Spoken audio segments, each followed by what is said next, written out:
before we get to that, a word from our sponsor and network, Flow Sports.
So welcome into Mavs on Deck as we sprint into the broadcast here, and sprinting up the stairs to get our lineup very last minute.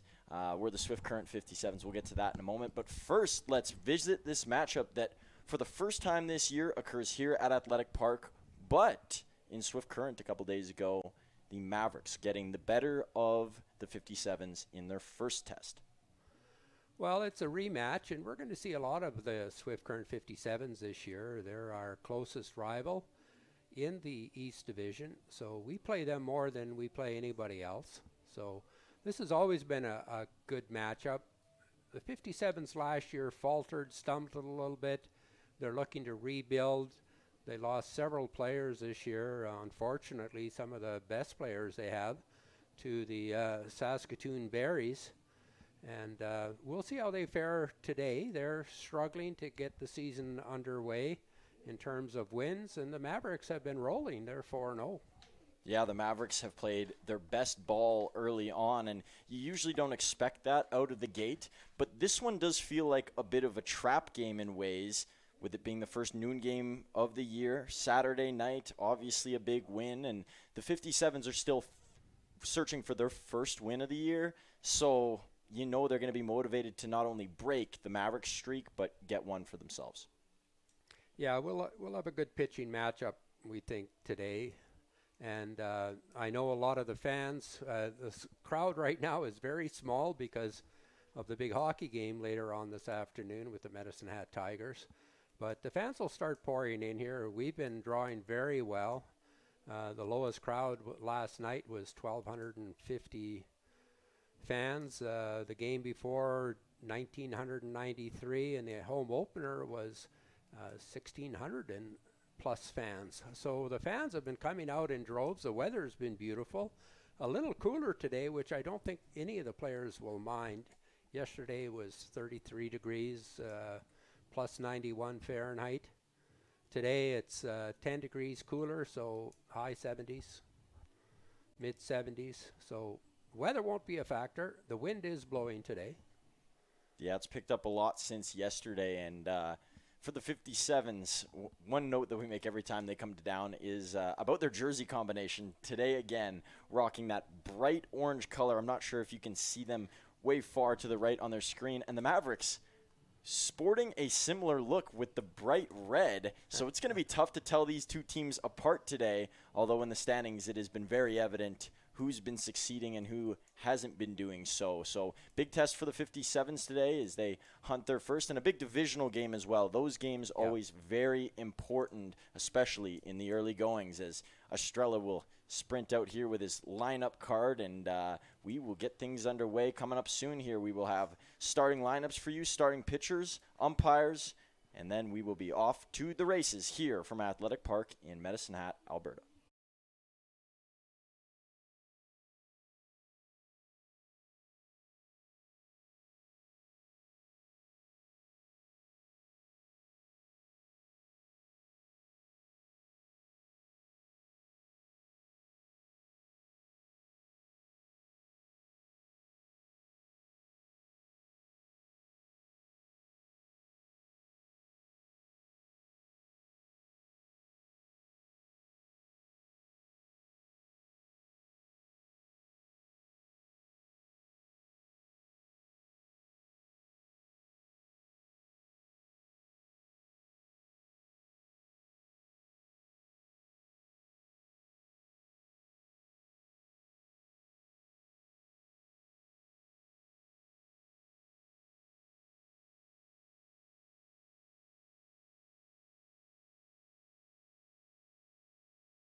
Welcome back into Medicine Hat, Alberta, folks, on a windy but sunny day here from Athletic Park as the Mavericks play host to the Swift Current 57s at home for the first time this season in a divisional bout that will be key later on in this East Division race.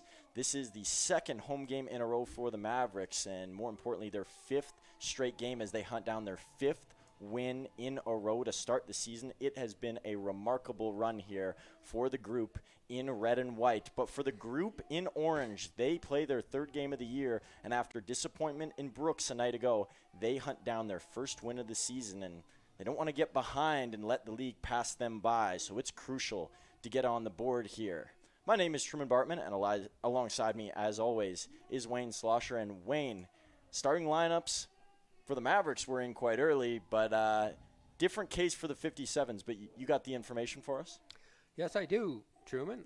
Let's lead off with the designated hitter, Ethan Bailey.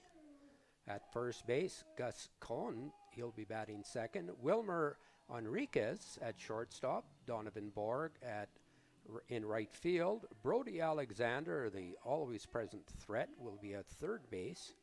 Jose Ayala in center field. Ryan Adair at second base. Casey Prychek will be doing the catching, a veteran catcher in the league. And Braxton Vale will be in left field. For the hometown Mavericks, Yusi Uzawa will be leading off in left field. Johnny Volcano at shortstop. Tyler Vanesti at third base. Evan Morrison will be DHing today.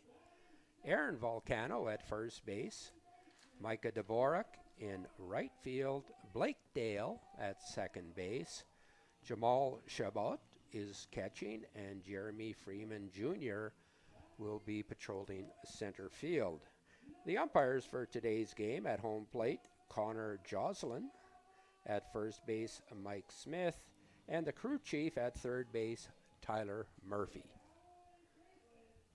And on the mound for the Mavericks to start this game for his first time ever in his young WCBL career is Danny Retzlaff. No stats on the season so far for the freshman out of Colorado State University Pueblo. Saw a couple of pitchers which we've talked about before last year here in Jacob Petersheim and Jack Novak. So big expectations for the Corona, California native, but he will look to deliver those today as he enters the field here.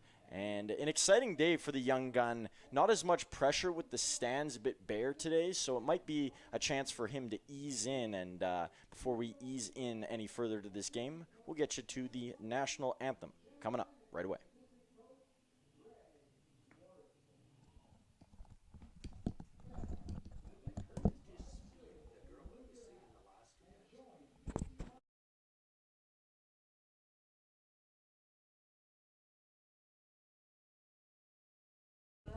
Our home and native land, true patriot love, in all of us command. With glowing hearts we see thee rise, the true north strong and free. From far and wide, O Canada, we stand on guard for thee. God keep our land glorious and free. O Canada, we stand on guard for thee. O Canada, we stand on guard for thee.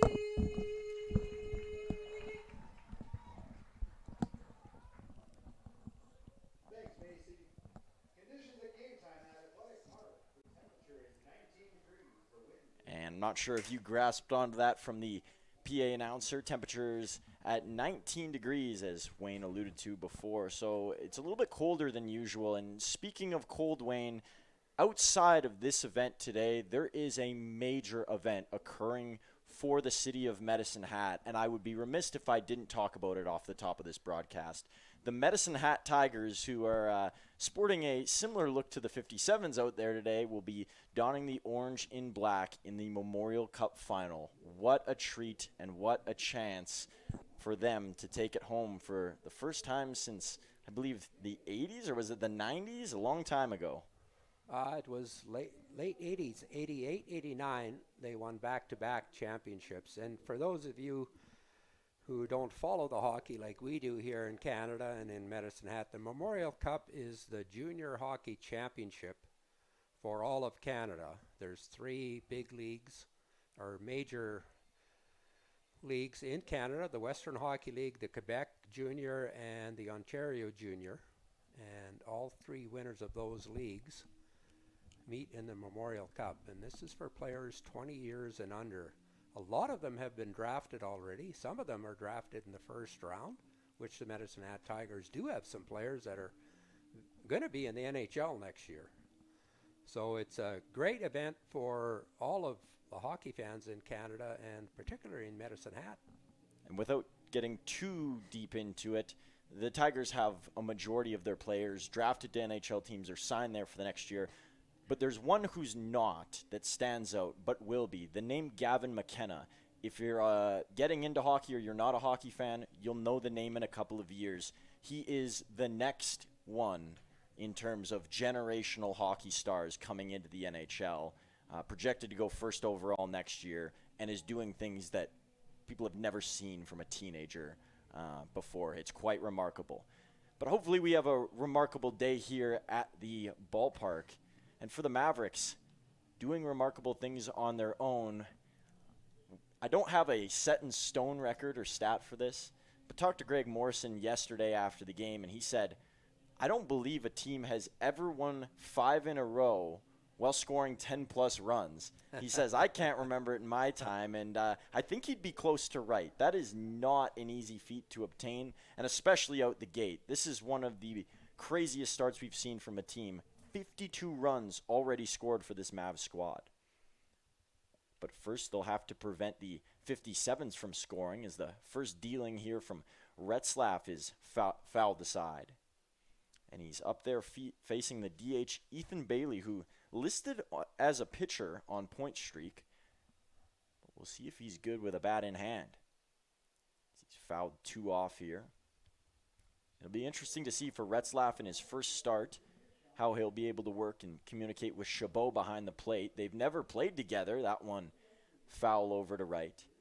And that's always a growing experience, working with someone new on the other side. Good fastballs here from Retzlaff. Bailey's been behind on all 3 foul balls. Retzlaff down the chute. That one's fouled off. And Retzlaff going into attack mode off the bat. We saw from Foster Voiko, Xander Roberts, they were working behind against their first couple of batters, maybe a little bit of nerves. But Retzlaff doing the opposite. That one is hit there, and it will be thrown down to first for out number 1 as Adam Volcano onto it, his first appearance at first this season.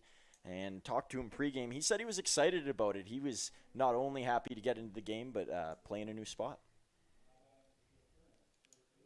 Good start for the Mavericks, getting the leadoff hitter out on a strikeout.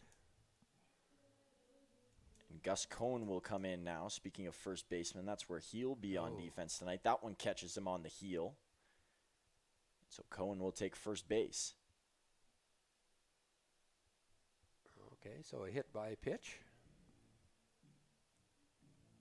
Wilson Henriquez, the shortstop, will move into that left-hand side from the broadcast perspective. So we've got Retzlaff for the Mavericks and Ratcliffe for the 57s. We might get those mixed up a little bit today. We might have to talk about later in the season the amount of tongue twisters we've had. We talked about the Volcanoes yesterday, talked about the Bulls bullpen yesterday, and now we're talking about the Ratcliffe-Retzlaff matchup. Lots of confusion there. We almost had 2 Ailas in the game, but just Jose in the lineup for Swift Current today. One jumped onto by Chabot. The count is 1 apiece. A much smaller crowd here today. I think we're going to struggle to break 1,000. Swing and a miss up high is a good pitch there from Retzlaff.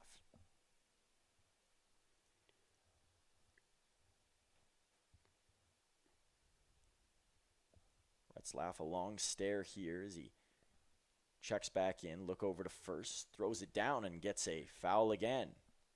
Not much of a lead at first base from Cohen. Tough to get a read sometimes on a left-handed pitcher.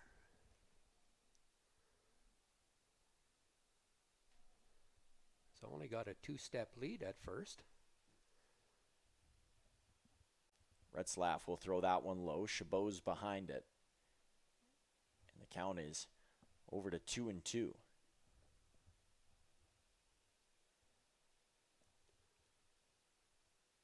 Let's see if we can get a ground ball here. Get a double play. This one hit high, and it's got some jump. It is gone! A 2-run homer, just like yesterday. This one off the bat of Wilson Henriquez. And the Swift Current 57s are on the board.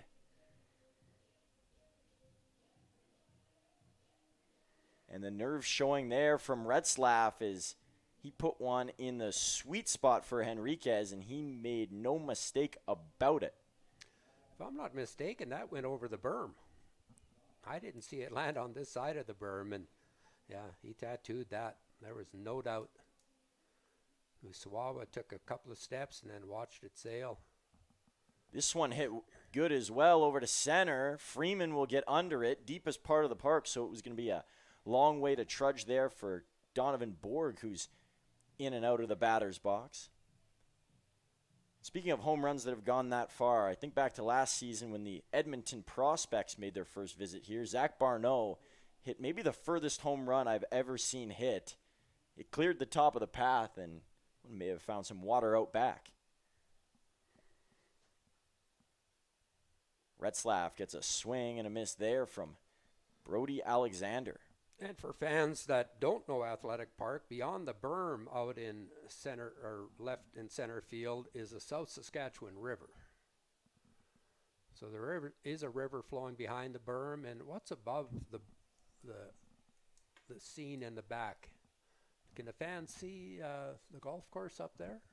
They could just see the bottom of it. If you look right under the score bug, you'll see that hill that's falling apart. There's a pro shop and beautiful restaurant right up there, Medicine Golf and Country Club. So if you're wanting to catch baseball and then go play some golf, it's this is the spot to do it. It's 5 minutes away. And a swing and a miss here as it's 2-2. The 57s have not been afraid to swing the bat here. No, they're off to a quick start.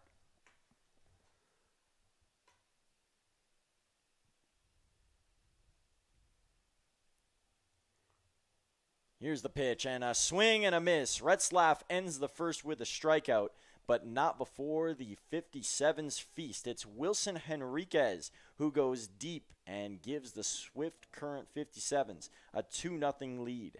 Now a word from our sponsor, Igniter Tickets, before we're back to introduce who's on the mound for the 57s.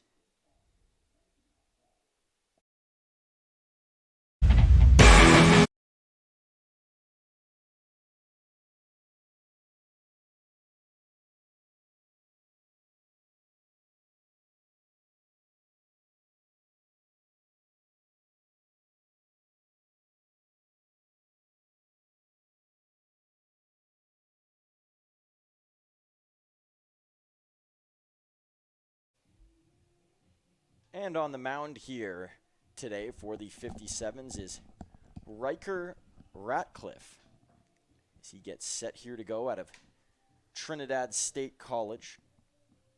And we'll reiterate this same redundant narrative again, but teams have certain universities or colleges where they get a stock of their players from, and Trinidad College, one of those this year for the 57s. Silas Hilton is also from there. Trig Mapes is a Trinidad State player, Braxton Vale, who you'll see later today in this game, who's batting in the 9-hole, I believe, playing in left field. So a lot of players out of that area. And for Ratcliffe, he hasn't pitched yet this year, so he'll make his first move on the mound here, and we'll see what he's all about.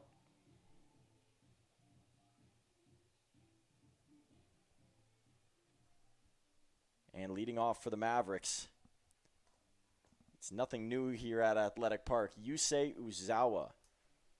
Boy, he's made his presence felt not just in the batter's box, but on the base path. 3 stolen bases in his first game of the year. He's an ultra threat with speed. And it's tricky when you have a 9-hole hitter in Freeman with a lot of speed. Yeah.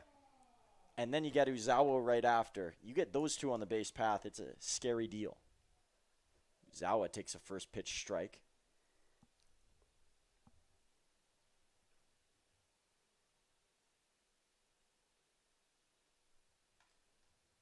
A high sailor there from Ratcliffe. Looked like he lost his grip. Yeah, it was a curveball that slipped out of his hand.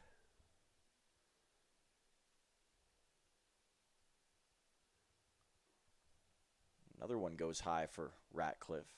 I think the word's already gotten out on Uzawa's speed. The shortstop, Enriquez, is playing in a few steps.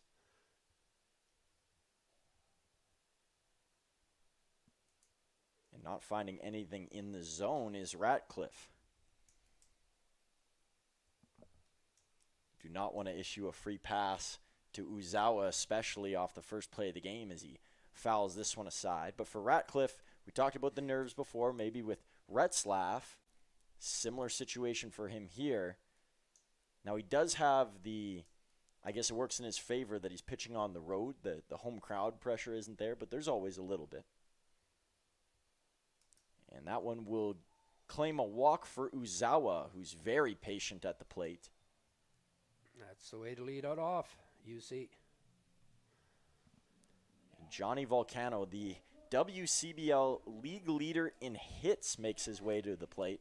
He's tied with teammate Evan Morrison, who will bat clean up in the DH spot tonight. But aside from that, Johnny has been super solid at short this year. And although a short sample size, he's looked comfortable. First pitch is going to miss for ball 1. Well, in a similar scenario as last night when the Mavs were down 2-0 and Volcano came up and tattooed a ball over center field. Cut the lead in half. Throw over to first, and they do not get Uzawa. Uzawa slipped trying to come back to the base. Just about got picked off. And he doesn't have the longest reach either, so could have been detrimental. They're going to try it again. That time he's back and didn't slip, so was in there more cleanly. This is a good sign. The pitcher is focusing on the runner at first, which could be to Johnny Volcano's advantage. That one low. Yeah, you lose your concentration. Yeah. Now, 2-0. This is a hitter's count.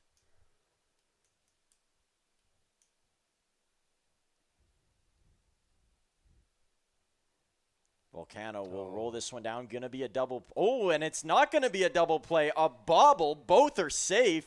That looked like as a sure thing as we've seen. Yeah, Brody Alexander tried to flip it. He probably recognized the speed on the bases, the speed at the plate, and we always said speed creates tough plays for defenders. Everything is a rush. So the 57's aware, obviously, as Wayne alluded to, with their defensive positioning before. But sometimes awareness is a curse in a way because Alexander got in his own head there. And he's been one of the most reliable third basemen in this league. Played a lot of games in the WCBL. And he's always been solid. So the opportunity for the Mavs to come right back. Runners on first and second, nobody away. And Tyler Vanesti, who's had a real nice start to his 2025, is in the batter's box. Ooh, Uzawa got tripped up behind. They're going to get him. Yeah. Uzawa getting cheeky out there, and that one's going to hurt. Good play by Ratcliffe not to panic on that. Sometimes the pitcher's balk, but he stepped off, took his time, and threw a strike to the shortstop. So Vanesti will now just work with one on. He's going to hit this one over. It's off the glove of the shortstop. Volcano will go for 3. It's in no man's land. Vanesti digs. He'll get to 2. And the Mavs get a little bit of luck back their way after a mental mistake on the base path by Uzawa prior. Well, that'll be a single. That ball was hit hard, and the shortstop, Enriquez, went over, had to slide to try to make the play, and it went off his glove. Oh, they're giving him an error. Yikes. And Evan Morrison, scorching hot, alluded to his hit total earlier. He's also second in the league with home runs, as he is 2 so far. Not the biggest number, but you think it'll continue to grow. This one flared up into the air, won't be deep enough. Volcano's thinking about it, and he will not go. A little bit of a snow cone there on the glove catch. Yeah, didn't get it. Not getting it cleanly there was Braxton Vale. And so with 2 out and 2 in scoring position, a key spot here early on for Adam Volcano. This is where the Mavericks kept themselves in it yesterday. They scored right after giving up the 2 runs in the same spot as I mentioned before in the first, and Volcano's got his hands full here. Here's the throw from Ratcliffe, and taking that one is Volcano. He's got the same head shake as his brother on that one as he agreed with the call. Just so the fans know, there is quite a breeze blowing out to right field, so if the ball gets up in that shaft of airflow, it could travel. And Wayne, wild pitches have been one of the ways that the Mavericks have scored a lot of runs here at home. Yeah. Ratcliffe's got to make sure that he doesn't add his name to the list of players to throw wild pitches and allow the Mavs in. Oh. Ooh, and that one almost clipped Volcano up high, and the count is 3-0. Waiting on deck is Micah Dvorak, who got hit 3 times himself yesterday. Talked to himself post-game. He's a little bit stung, but felt he'd be good to go today. Helps your on-base percentage. That's a strike to Volcano. He was taken all the way. He won't be taken again if he gets that same pitch. Middle in.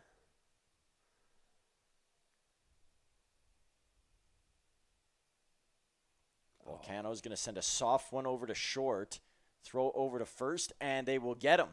So the 57 survive a bottom of the first that got a little bit windy towards the end, and they keep themselves in the driver's seat at 2-0. We will head to the second inning, but first, let's preview and give you a little bit more information about these 2 teams early on in this season, although we've already mentioned a lot of these things. The Mavs 4-0 on the year, no wins so far for the 57s. When they matched up last week, it was a win convincingly for the Mavs that was led by their starting pitching. That's what got it done in that game. Their run total was great, but an excellent performance from Zach Kalinsky, which we'll talk about more in a second.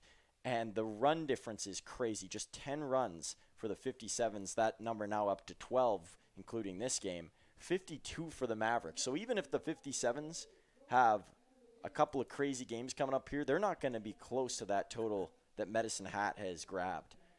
It's been remarkable. But Zach Kalinsky a couple days ago, in his debut, 9 strikeouts in Swift Current, looked comfortable, worked with a good tempo. We heard all the things about it. Gary Dornan coming in, also very comfortable. He gave up a couple of runs, but he was able to keep the Mavs in the lead, and that's how they ended up getting it done. But only using 2 pitchers there gives them flexibility today, and it gives them some confidence as well. Well, we know the Mavs are never out of any game, and sometimes neither are the other teams, because we've also given up our fair share of runs. We've given up double digits a couple of times. So I think overall, when our pitchers have pitched well, we haven't needed to score, but boy, our hitters have done a good job this year. Retzlaff back on the mound for another inning of work as he settles himself in. First pitch is off the top of the glove, goes behind Chabot, no problem. Jose Ayala leading off.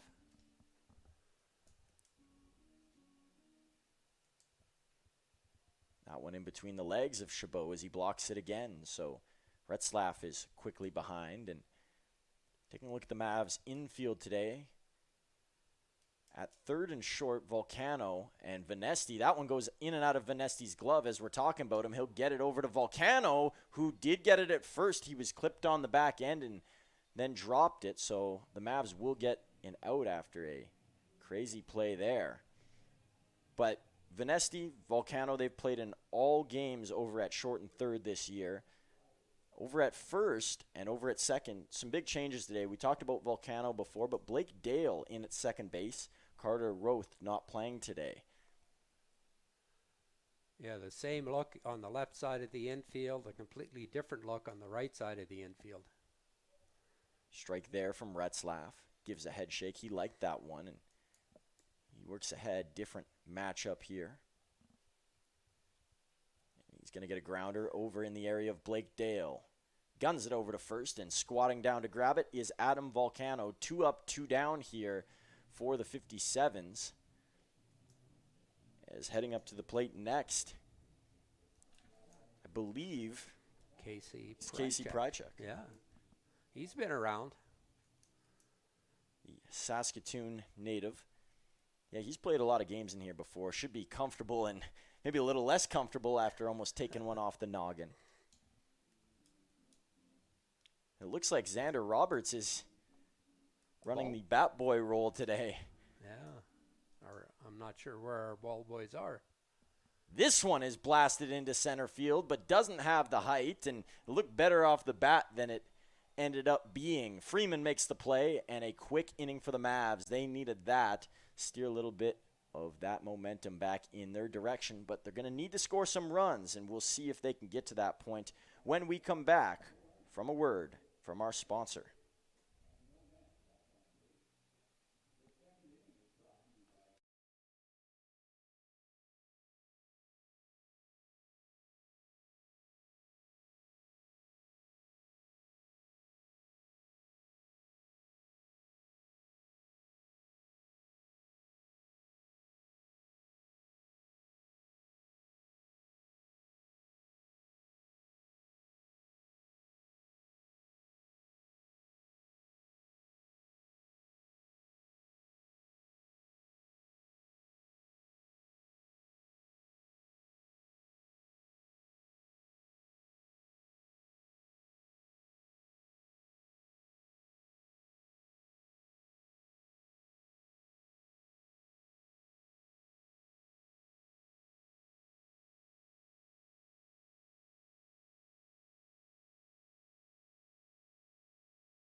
And they got him. I'm really loud. My goodness. 5-6-3. So we apologize, everyone, for the long delay, but we're back here. I'm not sure if you saw that on Flow Sports at all, but it was a bang play there at the end. And there's some discussion after the play here, it looks like. Well, they're questioning. And they're saying, yeah, they're wanting a Sure review. what they're questioning with the third base umpire.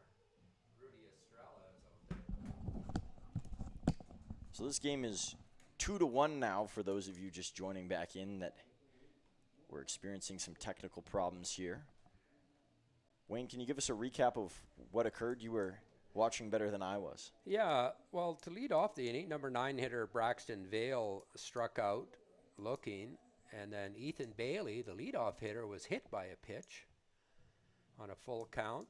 Gus Cohen popped out in foul territory to Venesti, and then Wilmer Enriquez hit a hard hit ball at Venesti at third. It went off him to Johnny Volcano. Volcano quickly scooped it up and threw a P over to first base for the out.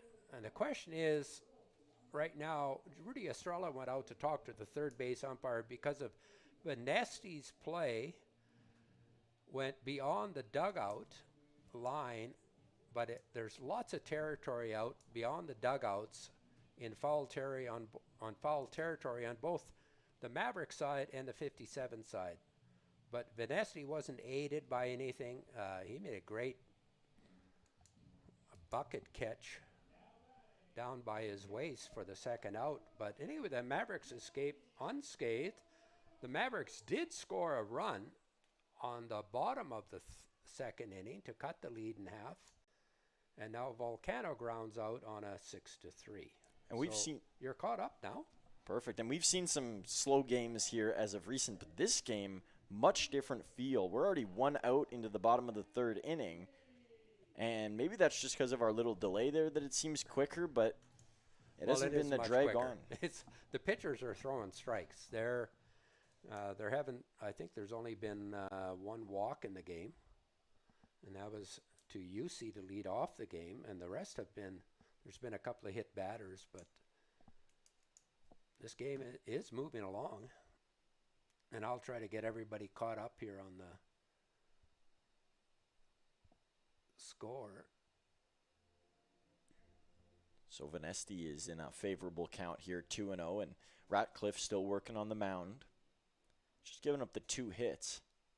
The biggest difference is the 3 errors on the board, all of which have been charged to the 57s. We saw that yesterday with Lethbridge. They had 4 errors in the game, and that was the difference. Well, there was lots of differences in the end, but that only hurt their chances more. Well, I would think the one error that they gave to the shortstop, to me, off of Venesti, his first at-bat, that was not an error. Enriquez went as far as he could, slid to try to get the ball, and it went off him out into left field. But we're not the official scorekeepers, folks. Venesti gets hit with a strike. We pretend we are. We pretend we have the right call, but on point streak, they're the official scorekeepers.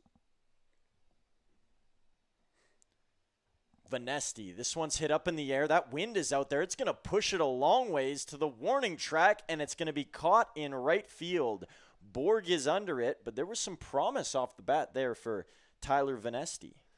Yeah, on a normal day without the wind, that was probably a ball where the right fielder would have to come in on, but this one, it chased him right to the warning track. Evan Morrison to the plate. 2 outs now here for the Mavs. Evan takes a swing and a miss there on the first offering from Ratcliffe.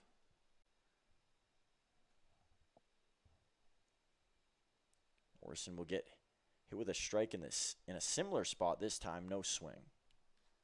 Morrison flew out to the left fielder his first at-bat.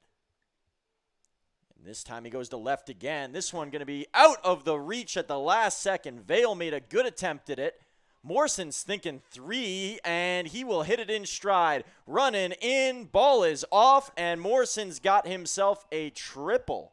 Fantastic base running, and the confidence to step on it at second. Great decision by Evan Morrison. Well, we said he had good speed, and he showed it there.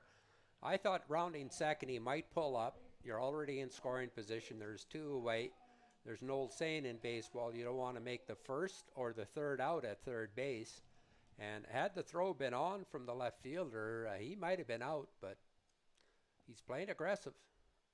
Sometimes you have to do that. And once again, Volcano is thrown at high near the face area. So he ducks out of the way once more. A chance to get Morrison in and tie this ball game. Is that one low in the dirt? And Volcano's got room to work here, 2-0. And for Morrison, you see him as a power threat, but this isn't the Giancarlo Stanton one-trick pony. The speed that goes with it, as you mentioned, Wayne, is what makes him not only an intriguing player, but a player that's tough to play against. Well, he's got power to all fields. He had a home run over left field here on the first game opener of the season, and that one, another triple down the left field line. So his power is to right field, but with his power, he can hit it anywhere out of the park. 3-1 here. Ratcliffe looking to work his way back. Volcano will foul this one off the end of the bat and into right foul territory. I'm not a fan of Aaron's last 2 at-bats. Both times it was 3-1 count. And his previous at-bat, he grounded out to the shortstop on a curveball. And on 3-1, you're looking fastball, middle in. One low, so Volcano works a walk. And on this, he was 3-1 again, and he fouled it to the right side. And if you're going to foul it, you should be fouling to the left side. And Micah Dvorak, who is the WCBL's leader in RBIs, comes up to the plate. And there might be a pitching change. No, there'll be a conversation. Nobody warming up yet. Yeah. So Estrella out to the mound to talk with Ratcliffe. Whether it's just to get his confidence back or talk about an approach against Dvorak. There really isn't a true approach to pitching against Micah Dvorak. He can beat you in so many ways. Excuse me. Yeah, he's a spray hitter, has a little bit of power, and he drove in the first run of this game on a single in between first and second. I got the Wii Sports music playing out there right now. Can't say I've ever heard that before.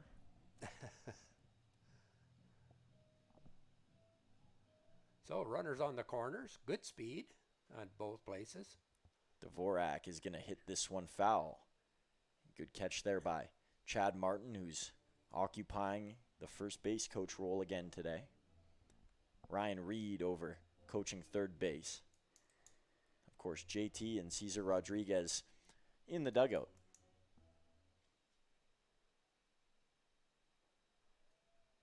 That one there for a ball makes the count 1-1. Was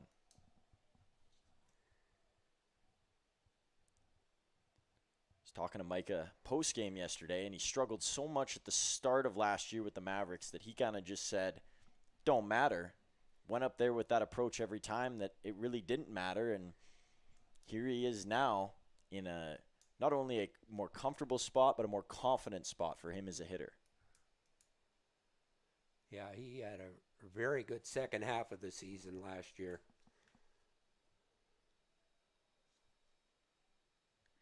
And a look around here from Ratcliffe.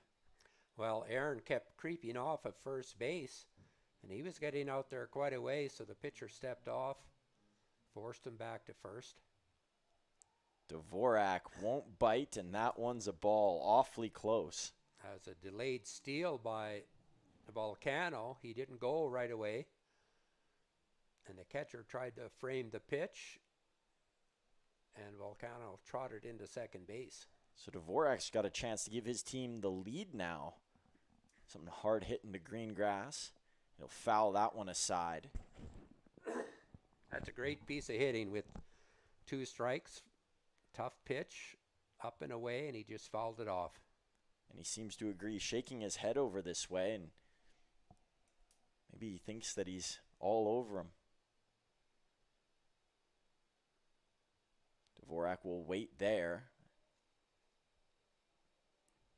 It's going to have to be Ratcliffe's best here against Dvorak. Either he's going to walk him, he's going to give him his best pitch, or Dvorak's going to make him look silly putting one out there in the field. And Dvorak is going to hit this one hard, but it doesn't end up in a good spot. Vale will catch it, and a wasted opportunity for the Mavericks as they still trail 2-1, and Ratcliffe and company survive once again.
Top of the 4th inning underway. Retzlaff still in the game here. Only given up the 2 runs in the first, and he's looked solid ever since. The Mavericks haven't been able to back him, though, with any run support thus far. 57s only have 1 hit, but they've scored 2 runs. The Mavs have 4 hits and have scored only 1 run. Seems like Retzlaff started off the game with a bit of a slower approach, but he's picked up his speed in between throws.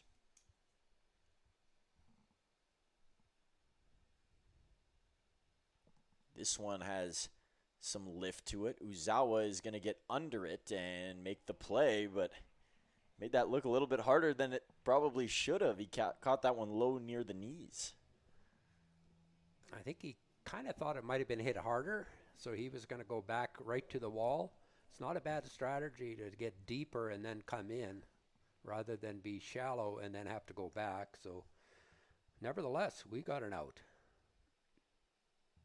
One down low, and that's been Retzlaff's miss so far today. There caught me for the first time with the mix-up between the close names with our 2 pitchers.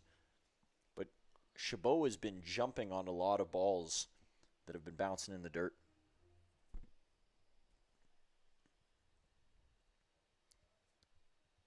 One couldn't hold, and so Retzlaff starts with 2 balls here.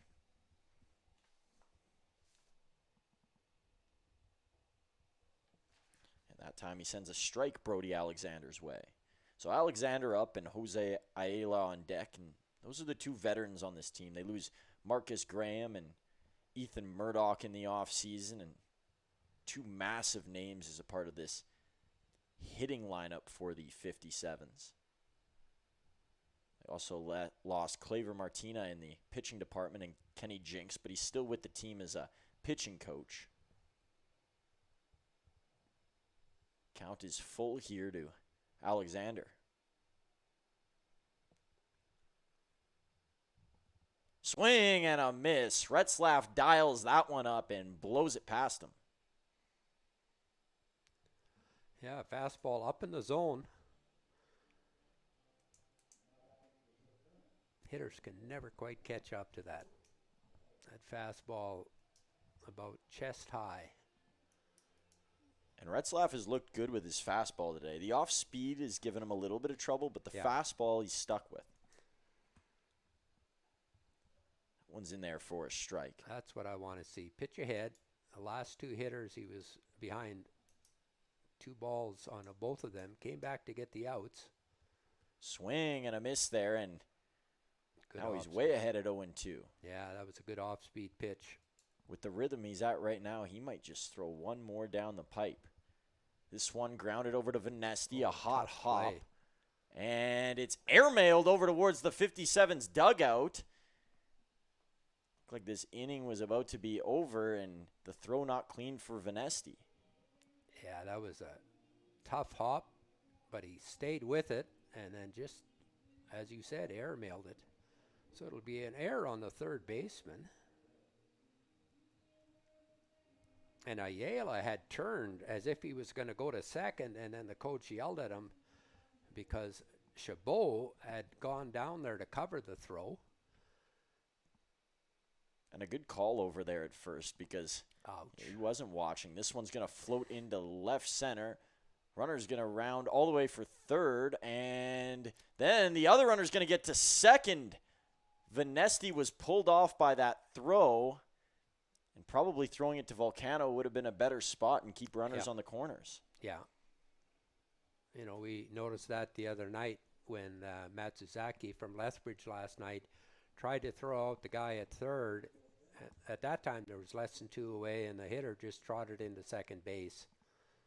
So 57s are in business. You can't blame Retzlaff here. He's pitched well, and an error in the infield and then a blooper or what has stung him here, but hopefully for his sake it doesn't hurt his team in the run column. 57s, however, this is the type of inning they need. Take a larger lead. It's playing really close right now, and against a good team like the Mavs, it's not enough breathing room. Retzlaff's going to miss both times here, so it's 2 balls, no strikes.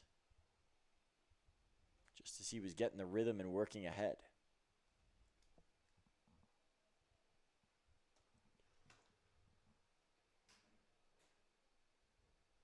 Throw from Retzlaff is down low again, and Prychek, he might be heading to first base soon. There is activity in the Mavs bullpen. Trying to make out what number that is down there.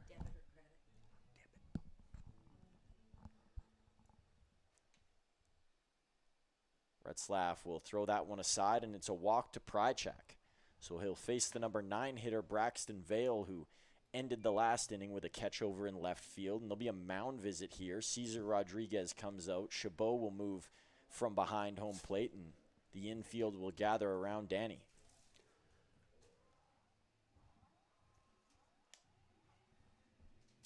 And for a hitter like Vale in this spot, it's a chance to throw up a big number here for the 57s. And when you get production out of your 9-hole hitter, that's a good sign. This could be the inning to do it. Well, Vale struck out looking his last plate appearance, so he's probably going to want to correct that. And, of course, Retzlaff wants to throw him the same type of pitch as he did last time. Could be a pivotal moment in this game, this at-bat. First pitch is a ball, and we'll see if Cesar Rodriguez's mound visit magic continues. Pitchers have looked super strong after he's gone out there and had a talk. This one's going to be grounded up near Johnny Volcano. He'll tap on second, and that does it. So the Mavericks survive with the bases loaded. Both teams surviving the last 2 innings. There's lots of runs that have been left out there, and this one's still tight as can be at 2-1. And speaking of tight, let's talk about a couple of players who have had good stats so far this season. And just having a couple technical difficulties here with the graphic. Not the smoothest broadcast today, but we will figure it all out at some point.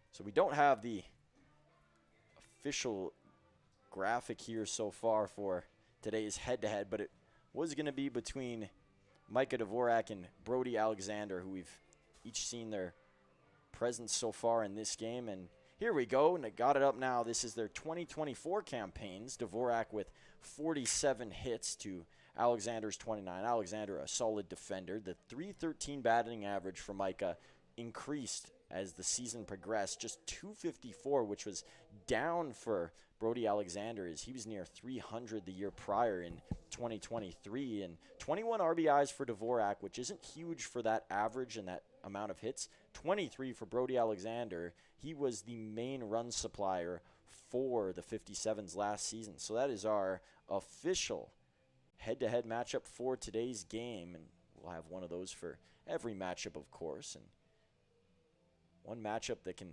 not be understated is the one last inning between Ratcliffe and Dvorak. Like Ratcliffe was hanging on for dear life, and now he's in a good spot. He gets a chance to get back into his rhythm. There's nobody warming up behind him, so he's going to be good to go for the time being. Looks like, is that Luis Barrientos warming up? That would be combining two players, Wayne. It could be Luke Barrientos or Luis Diaz, yes. But Diaz went last night, so I believe it is FloCollege's Luke Barrientos. He looks like he's warming up to come in. I would think that Ratcliffe is on a short leash. Count is 3-0. Good start for the Mavs if they can get Blake Dale on. Blake Dale will hop out of the way, and he does get on.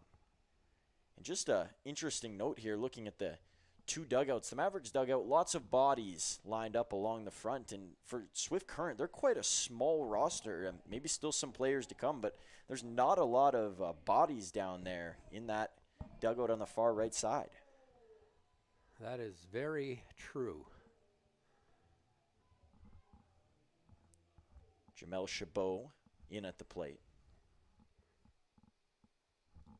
And he's going to send down a bunt here. Dale's got good speed. He'll get over to second. Quickly look to see where the ball was going and realize there was no chance to get to third, so he'll park up, and the Mavs have the tying run in scoring position once again. Delivering it through will be the challenge. And Jeremy Freeman, he's done a good job of that so far in this season. Aside from his speed, he's hit the ball pretty well. I like Chabot's at-bat. He got the barrel out front, put down the sack bunt. Once the bunt was down, then he ran. No rush, no panic. Into the dirt and that's here. what the manager likes to see is that, hey, when I call upon you to bunt, can you do it? Can you help the team? And JT coached Jamel at college at Valley City State, so there's that relationship there already, and probably didn't even have to look at him or tell him what he was about to do. It was just muscle memory. Well, it looked like he had done that a lot before in college. Freeman will wait on that one as it drops, and losing his control here is Ratcliffe, and as a result of that, there is someone warming up now for the 57s, but still probably a while away.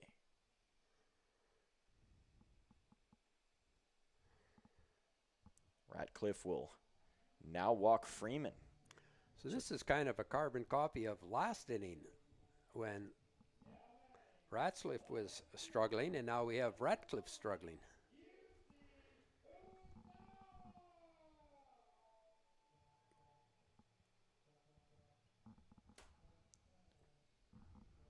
And this might sound crazy, Wayne, but is there any thought about laying down a bunt here and trying to move the runners both into scoring position, get one over to third? Well, if there's going to be a bunt here, it won't be called by the coach because there's no advantage of getting runners to second and third with two away. Now, if UC decides to put down a bunt on his own, then that's up to him. And UC's got the speed to do it. And we can see Brody Alexander is respecting that speed. He is in even up with the second to third baseline.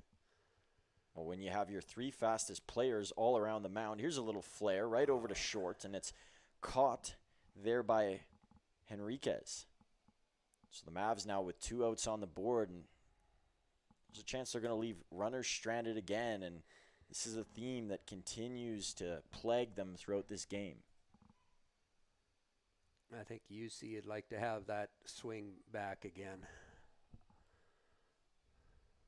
Here's Johnny Volcano now. Volcano, that one up near his arm, and he'll take it for a ball. Volcano, not only a talented baseball player, we talked about this in prior years, but a talented musician as well.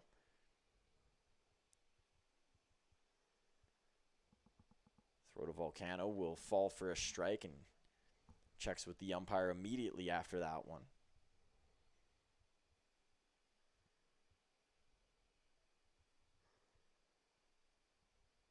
Here's the pitch from Ratcliffe.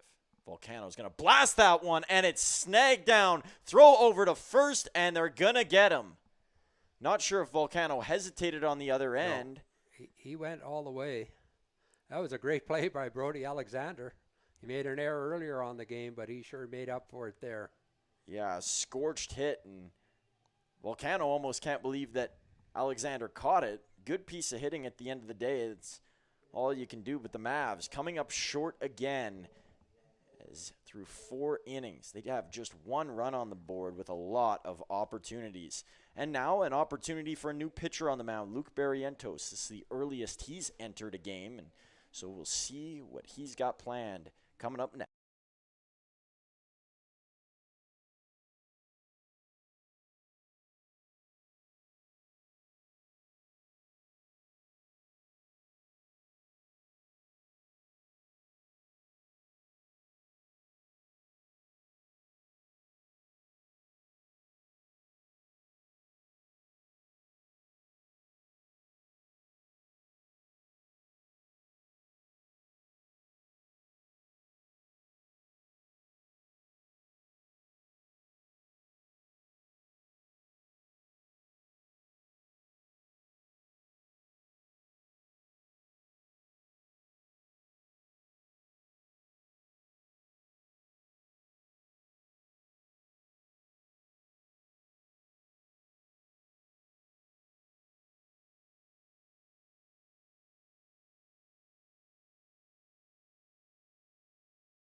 So new pitcher on the mound for the Mavericks, and we're having a lengthy debate about who it is.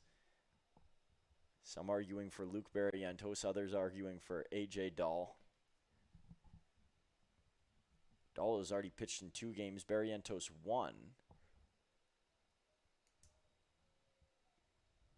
Quick work here, though, for who are we going to go with? We got to pick one. I'm saying it's Dahl. Call this as if it was A.J. Dahl. That's the difficulty with the Mavs numbers. They're kind of like old Blue Jay numbers, and it's tough to tell. But I believe it's number 15. Although it looks like 16. Anyway, the count is 2-2.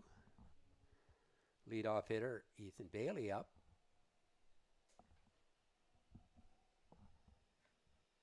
Count is now full.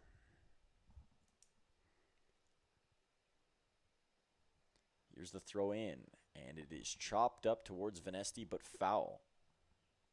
That ball took a long hop into the air there. It would have been a close one if it would have stayed in because of how long it remained up top.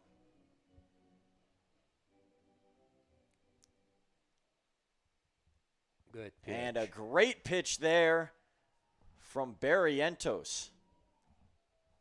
I'm sticking with that that's who it is, and gets a strikeout on the first matchup that very he good sees to Bailey. curveball. Froze Bailey.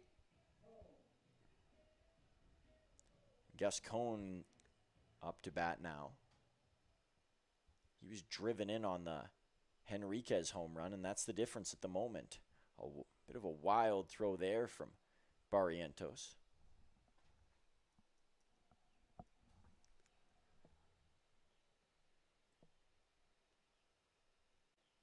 A bouncer right off the shin pad there for Chabot.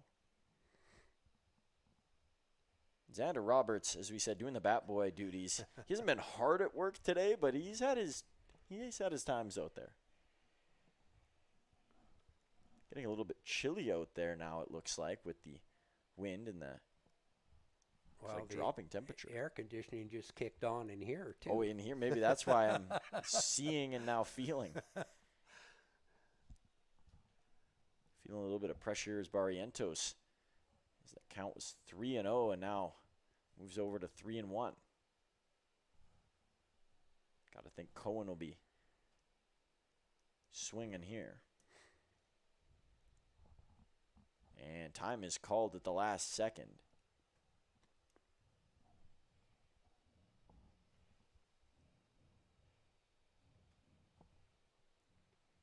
Here's the throw from Barrientos.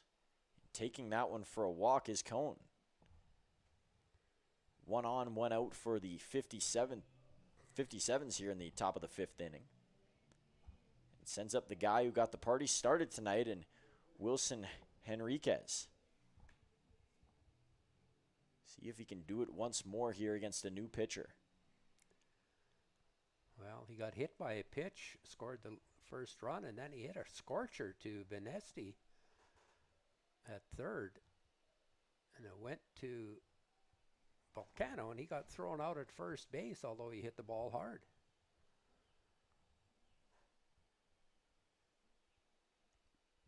Throw from Barrientos. That one is low. It's 1-1. After this battle here with Henriquez, we'll give you the final line on Danny Retzlaff.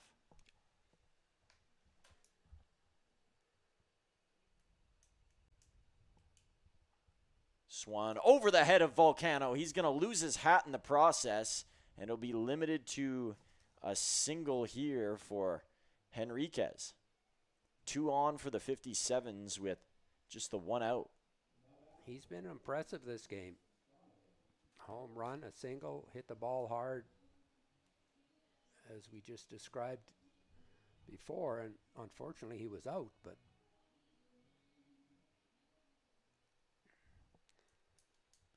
so Donovan Borg up, and quick meeting here. Chabot is going to walk his way up. looks like the 57s have Hunter Mark ready to go in the bullpen. Left-handed pitcher from Las Vegas. And we've gotten confirmation from the Mavericks Director of Operations, Austin L., that it is indeed Barrientos on the mound.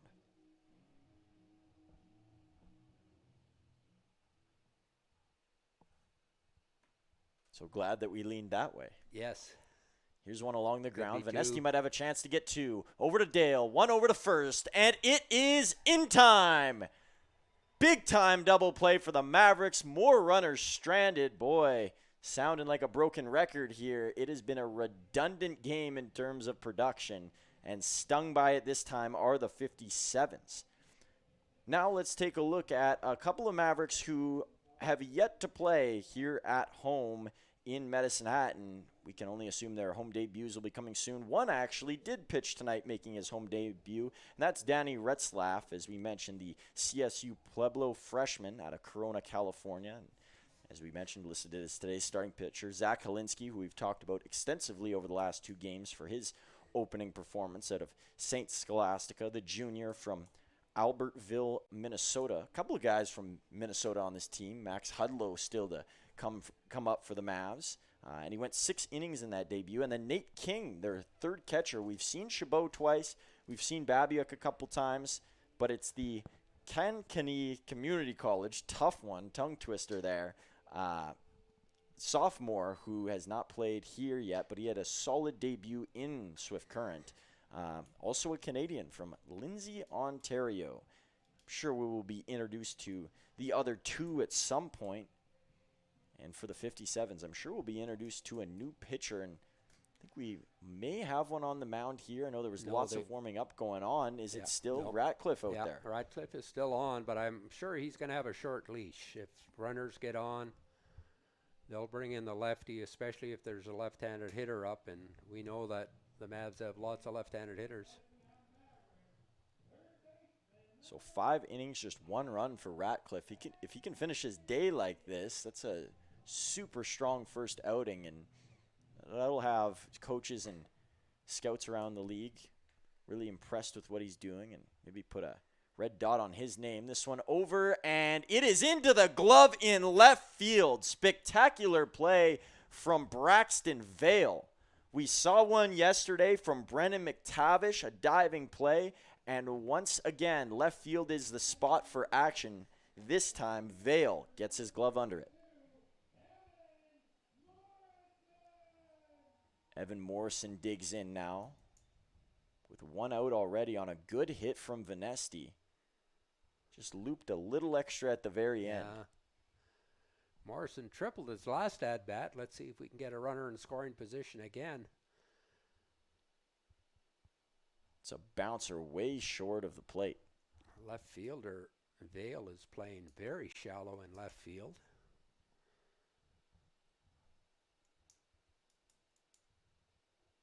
Morrison won't swing at that one as he takes the first strike of this matchup with Ratcliffe.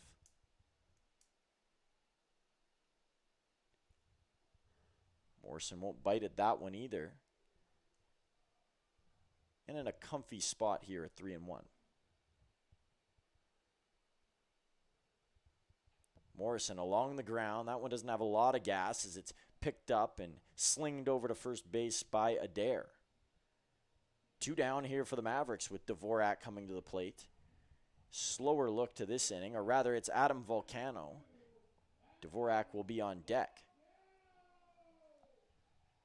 And it looks like the pitcher is sat down over there, so either he's ready to come in, which is what I would assume, but we might not see him till the 6th inning now if Ratcliffe keeps rolling. Yeah, he's just throwing strike after strike right now.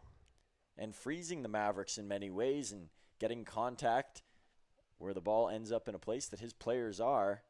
Sometimes it's more luck in that situation, but when you allow yourself to get into that situation, it's a good spot.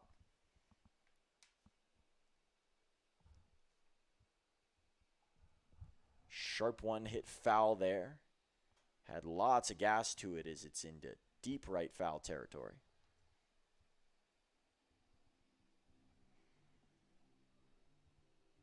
So Volcano will step back in.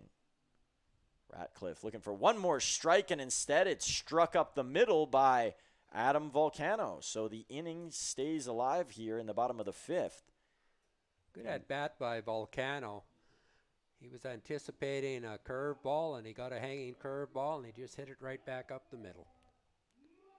And it won't be easy, but if there is a way here for Volcano to get to second and give Dvorak an opportunity to punch him in, Mavericks would be looking at a square game. Not a lot of hits in this one. 7 combined, which I think the Mavericks had 7 in 2 innings last night. Well, we've finally got a pitcher's duel. We were asking for complaining one. about all the runs and how long the games were going, and this one isn't over yet, but it's 2-1 for a score. Ratcliffe, back-to-back strikes here. Using that backdoor curveball. See if he can finish the job against Dvorak. Didn't get there against Adam Volcano. I don't think he's going to get another curveball. He's going to get a fastball in probably. Oh, he did get another curveball. Dvorak will foul it aside.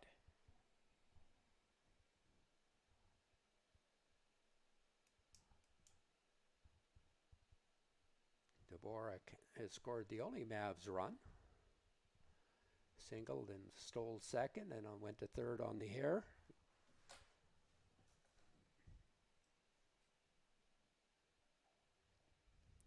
That one just misses the plate. That was the fastball that I thought would be coming last pitch. Fastball in. So Dvorak resets, and so does Ratcliffe. Dvorak trying to get that one through the gap. It slid onto. Running down to first, it's going to pull him off the bag. Dvorak heading for second. Volcano might have a chance to get home here. Here comes Adam Volcano. He is in to score, and the Mavs tied it 2 with a little ball luck and a wild throw from Henrique. I would give him a hit on that. Again, that's a tough play. You're the shortstop. You're going to your right. You slide to trap the ball. And Dvorak might have beat it out anyway, but he gets to third on the two-base throwing error. The Mavs have tied it, folks. And winning, or go-ahead run on third. That pitch will be outside with Blake Dale up. No, they gave him an error at shortstop. Dale pulls that one foul. Goes a long way, and somebody running after it down there. Can't quite tell who it was, but that was a mad dash to find it. I think it was Diego Centella who went racing. Dale will foul this one the other way now, and in a different manner as it's high and into the tree. Well, a hit here would certainly be nice.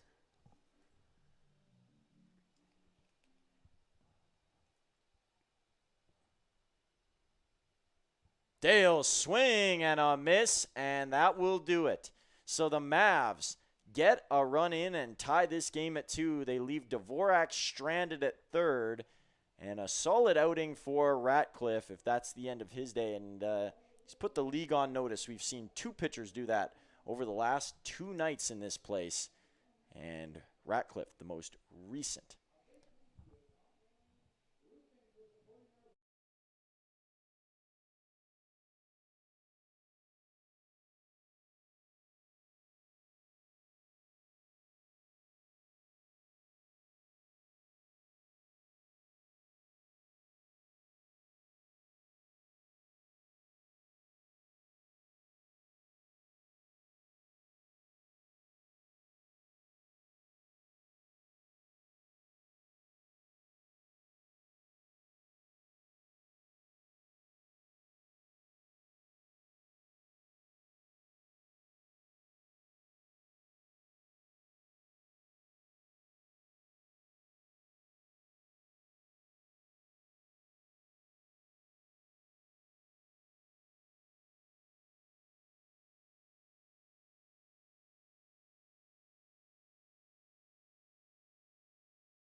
So the Mavs finally get one across and even it up.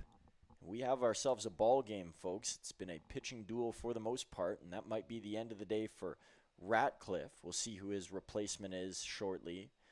And the replacement for Danny Retzlaff in this game was Luke Barrientos. And I'm not sure we ever discussed Retzlaff's final line. I've got it here. Right after this pitch. That one high from Barrientos. Yeah, Retzlaff went 4 innings, only gave up the 1 hit.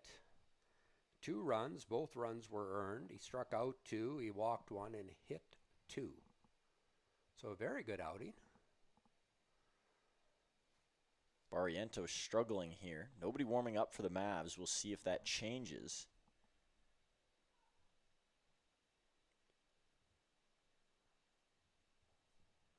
He's lost all control as that one far the other way, trying to compensate for going too close inside before, and it is a leadoff walk. Well, we had struck out Brody Alexander, the local Swift Current boy, the previous 2 times, and this time we didn't challenge him at all. And up to So bat let's see is if we can get a ground ball. to bat is Jose Ayala. Barrientos missing again, and you can tell the frustration, a head shake and a pound of the glove there. He's missed on 5 consecutive pitches, and sometimes you got to coach yourself. There we go. Oh. That one low. So 6 consecutive now, and there's someone down there for the Mavericks. I think it's Ryan Dexter, and he's stretching as a throwback towards first from Barrientos. 57s have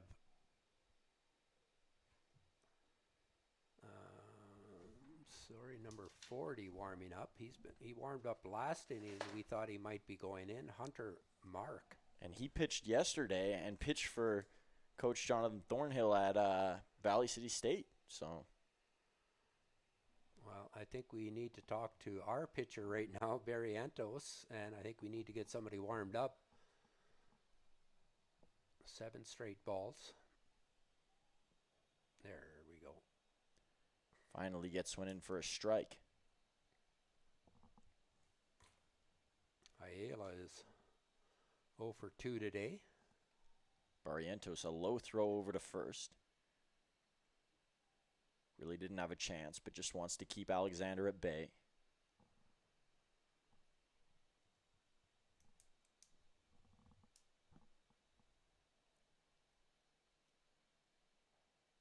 And another walk here. And Cesar Rodriguez was already making his way out. So there'll be a mound visit with Barrientos, and Jaden Babiak now running down to meet Ryan Dexter, and they're going to get him going here. Looks like Graham Stack is also going down there. We'll see who they pick to warm up. Stack had a real rough first outing. I think he hit 3 batters with a pitch. So Stack just going down there to guard. It is Dexter who's getting warm. Yeah. I think we're going to see a bunt here from the 57s. Tyler Spruill down there as well, but he's usually used in a starter role, so I doubt we'll see him. And really, I think Rydell Adair is probably going to take a pitch.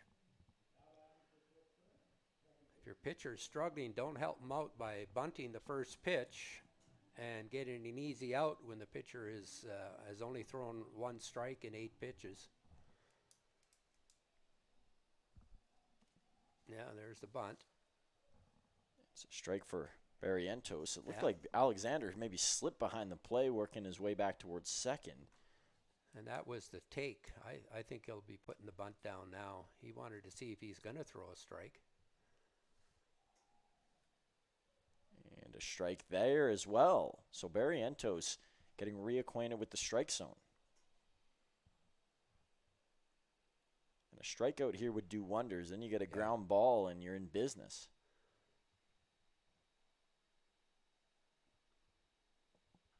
This one is hit high. It's going to Not push deep, though. Dvorak, I believe, over there in right field.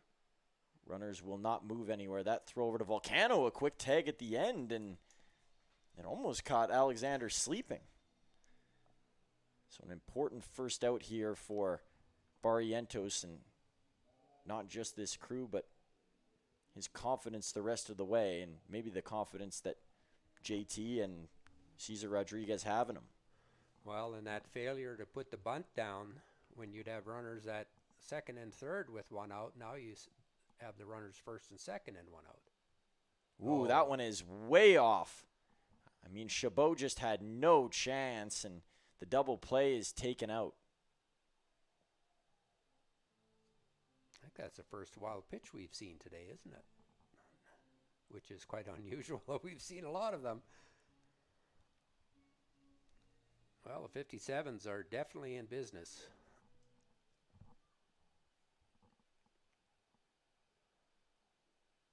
One low and into the splits is Chabot. Lots of Tigers jerseys, as we talked about off the top of our show, but seeing more and more around the crowd. Might be a bit confusing for the Mavericks when they see more orange than red out there, thinking that they're playing a road game. This one along the ground. One run is going to come in, and the Swift Current 57s have the lead. So after giving it up just an inning ago, they bite down and they figure out a way to get one across, and maybe there's potential for even more with still a runner on third base. You got to think that this will be Barrientos' last inning of work in this game. No, he hasn't been in for that long, but hasn't been ideal. Here's a bouncer. One hop. Barrientos going to slip, and then he throws it over the head of Adam Volcano. Run in to score. Runner's going to get to second, and disaster strikes for the Mavericks, who now trail by 2. And Barrientos breaking a leg down there. Not literally.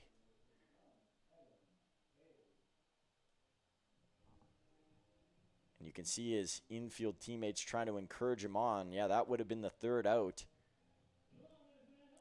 It looked like he just rushed it a bit and then got his foot out of position.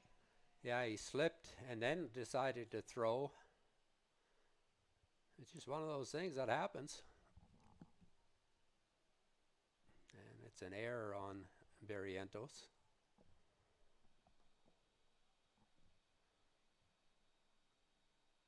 Hasn't been a good inning for Barrientos. Both those walks come around to score.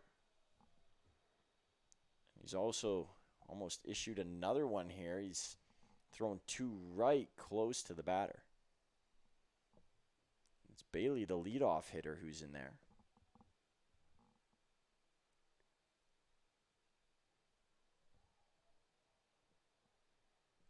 Gets a strike back. Vale's looking to steal third base. He's been hopping around over there. Yeah. And he's, ooh, that was a quick start. It had me fooled. And his whole body turned that way. Count is 3-1. You know, with his speed, he doesn't have to take a chance of getting thrown out at third, because on a single, he's going to score.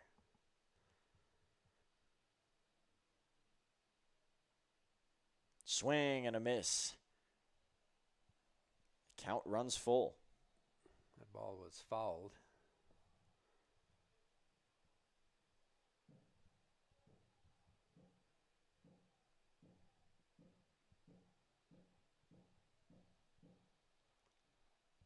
Swing and a miss.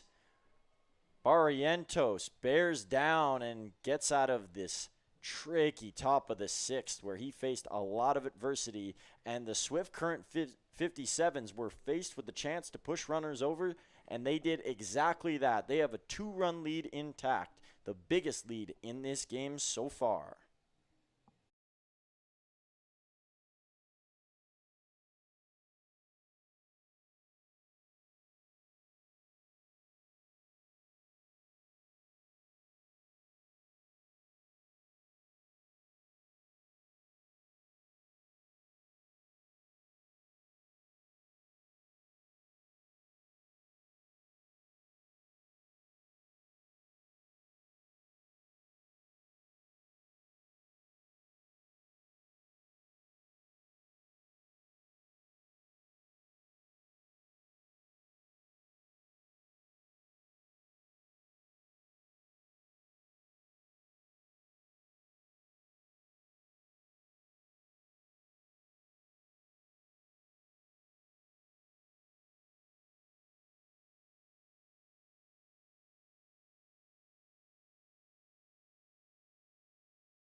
So a little adversity here for the Mavericks.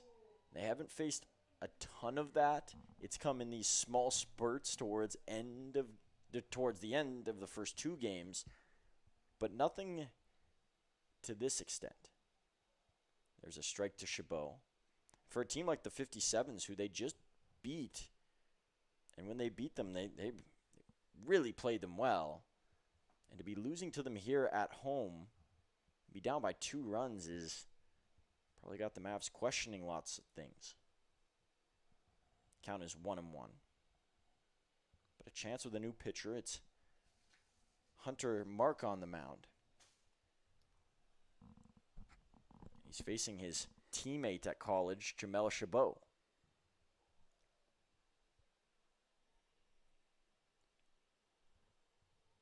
Chabot staying patient here.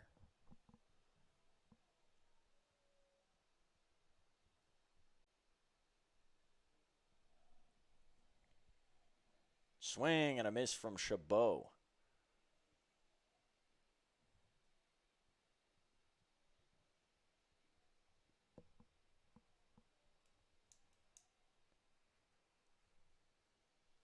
Mark looking for one more in this teammate matchup. That one had his catcher dragging all the way across. Prychek using all of his frame. I'm going to have ice cream when I go home. What flavor are you digging for? Vanilla. Just thought I'd throw that in there. Well, you're going to have time to, and just about hit him in the head. Hey, that's a good leadoff. We got a runner on first. Chabot's had a good game. He's looked really solid defensively behind the plate. Hasn't let anything behind, and there's been times where he's been handcuffed, too, by some of the pitches. Well, he got our first RBI of the game on a single, and then last at-bat he put down a great sac bunt. And now he's on base with a walk to lead off the game, or lead off the inning. And that's what the Mavs need. Freeman up at the plate. Uzawa in the top of the order on deck. That one stays ahead of Prychek. Freeman's due to hit one in the gap. He's struck out and walked so far. Ooh, not sure if that one hit Freeman. Yeah, they're telling him to take his base. It hit him. And I might be jumping to conclusions too early here, Wayne, but looks like the approach from both Chabot and Freeman is just wait for Mark to throw strikes. Well, a new pitcher, a new scenario for him. You know, let him show that he can throw quality strikes. And now when you get your number 8 and 9 hitter up, we got a pinch hitter in here. Yeah, you say Uzawa is out of the game. Well, we got Aaron Volcano. Interesting development here as the lead hitter is subbed out. Long talk here between Prychek and Mark. You see, I remember I said the last at-bat, I said, I think he'd want that swing over again. We had runners in scoring position, and he was not patient at all and had a terrible swing at that pitch. But, you know, he's going to get a chance, and you got a hot hitter here with Aaron Volcano. And his last name, hot like a volcano, so to say, but he is ice water. Well, I was just going to say you need somebody to put down the bunt. And this might work. He might get there, and he's safe. Great run by Aaron Volcano. Wow, he got down the line in a hurry. I didn't know he had that speed, but that was bang, bang. So now we have bases loaded, nobody out. If there is some power in there hiding, Wayne, we could be calling him 5-tool pretty soon. We know how good the defense is. The contact's great. Hits for average and some speed on display. Now the infield is in. Could be a big inning for the Mavs.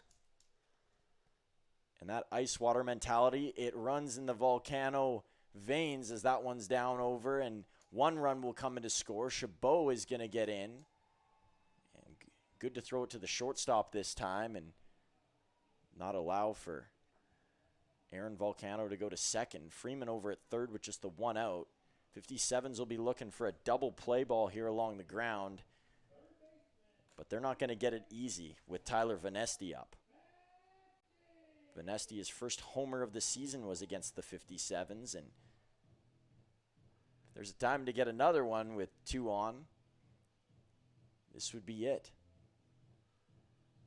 But well, you got a hole between first and second, but you got good speed at first with Volcano. Do you have him steal? And he's going to Yes, go you here. do. A bouncer away. Freeman's got great speed. Doesn't even need to use it. He's in, and the ball game is tied at 4s. So Volcano steals second base. And you give him a stolen base on that because he was already going before the wild pitch. If he went to second after the wild pitch, it would be just a wild pitch and no stolen base. So now we have a chance to take the lead with Vanesti and Morrison up. And who would have saw this coming an inning ago, as that one almost ricocheted and hit Vanesti on the other end. Runner in scoring position, and this will be the first lead that the Mavs will have had in this game if they can get another 2 home plate.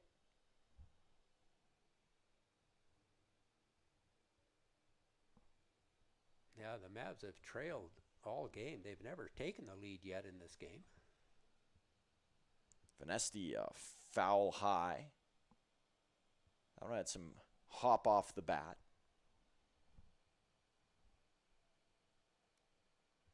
And not a great look for Mark to start, and there's already another pitcher warming up behind him.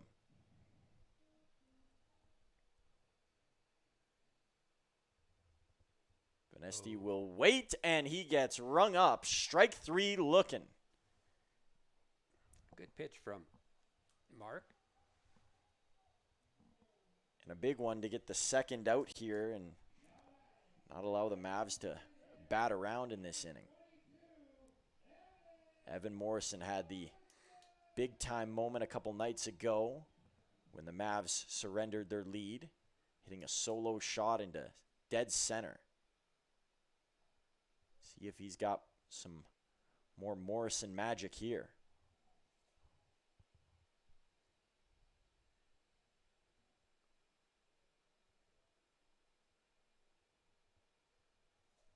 Sits patient on the second. It's 1-1. Just missed upstairs with that curveball, slow curveball from Mark.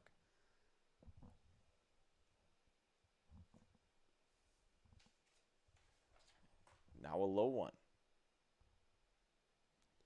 John Mitchell warming up in the 57's bullpen.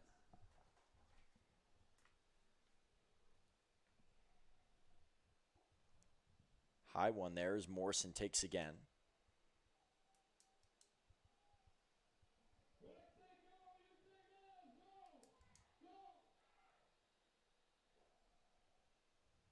Morrison, swing and a miss.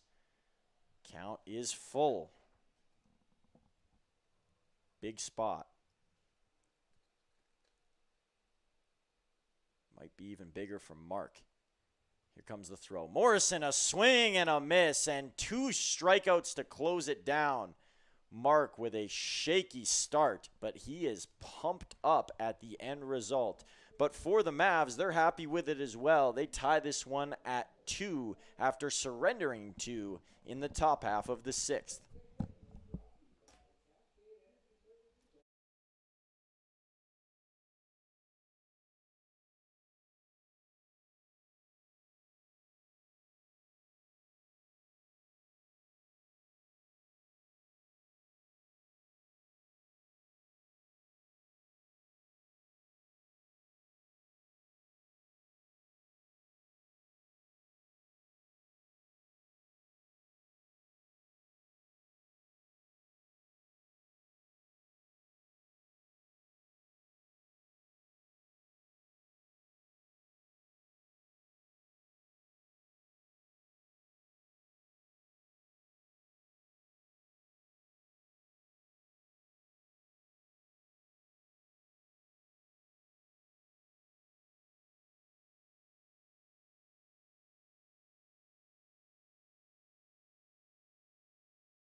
and batting is Gus Cohen, the first baseman.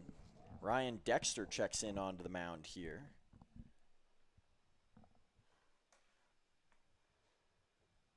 Dexter got his.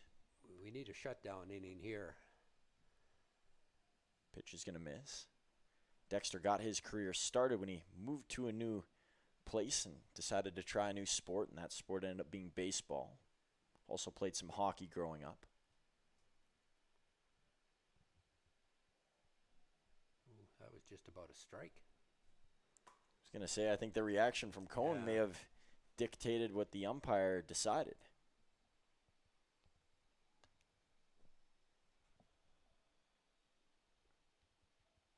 Dexter's going to miss on 3 consecutive here.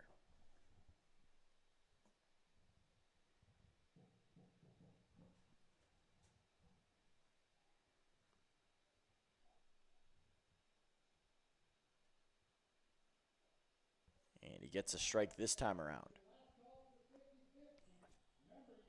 57s only have 3 hits in today's game, and they've got 4 runs. 3 of their runs came on walks and 1 on a hit batter, so 3 free passes came to score. And a high one and another free pass right on cue.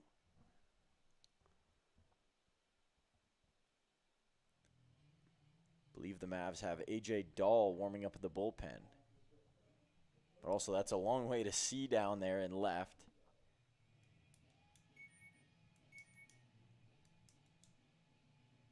Wilson Henriquez up to bat, hit the homer earlier. See if he can juice his team up again in this tug of war. That one bounced to Chabot.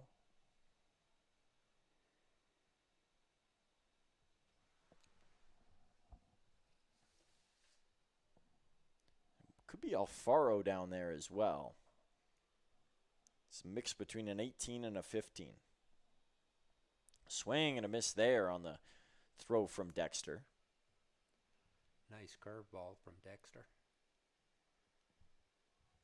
Had Enriquez way out front. Enriquez has been their best hitter today. A 2-run home run, a single, and another hard hit ball that he was barely out on first base. Throw back to first, and that one had a tough pull there on Volcano, who's reaching.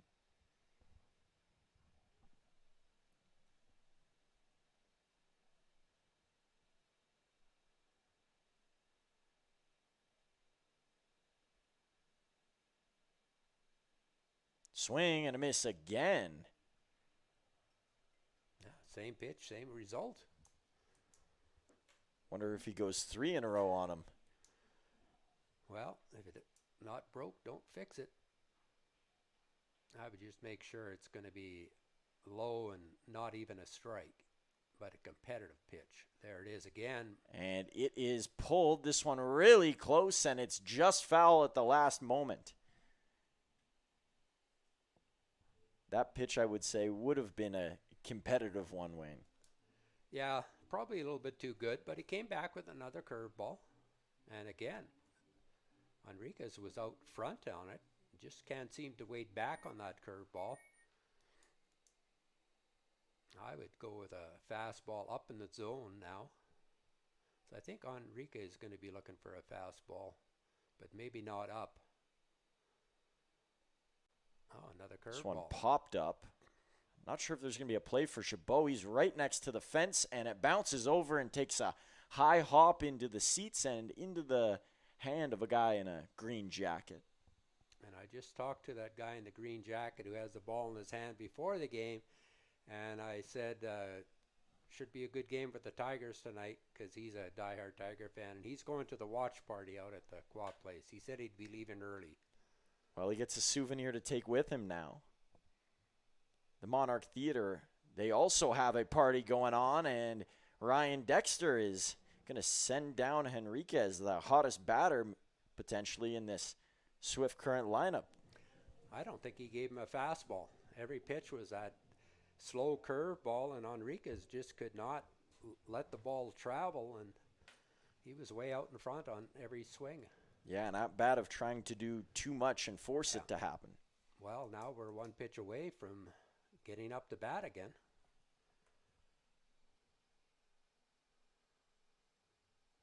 And a pitch there from Dexter. He's starting to find the strike zone here. That was the challenge last year when he pitched. His location was shaky. Well, he's keeps throwing that curveball, and it's working. This one on the ground, out of the reach of Vanesti. A great piece of hitting there, as that one comes off the bat of Borg. And now you got to face Alexander with 2 on and 1 out.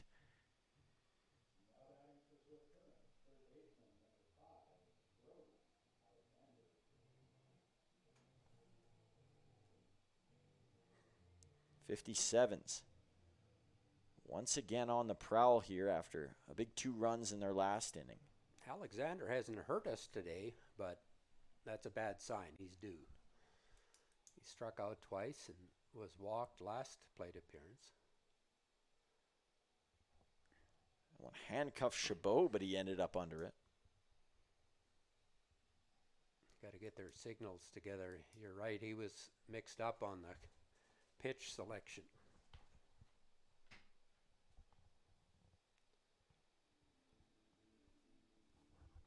Waiting on deck is Jose Ayala.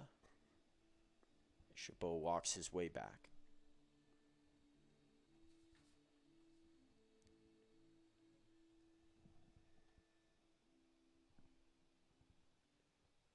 Let's look back in here at Alexander and Dexter as they go head to head.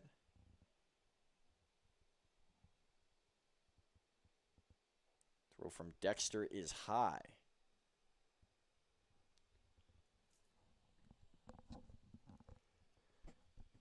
I think I'd come back with that curveball. That's been his best pitch so far, even though he's behind 2-0 in the count. Get him out front. Misses again. The bases are on the brink of being loaded.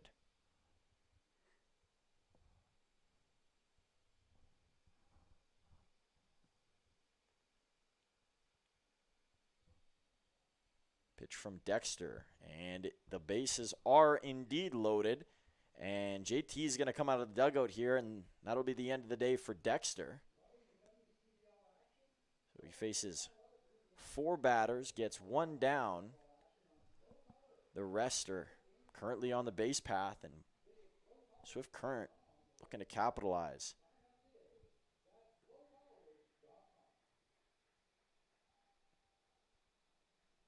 Ayala will go for a quick stroll here.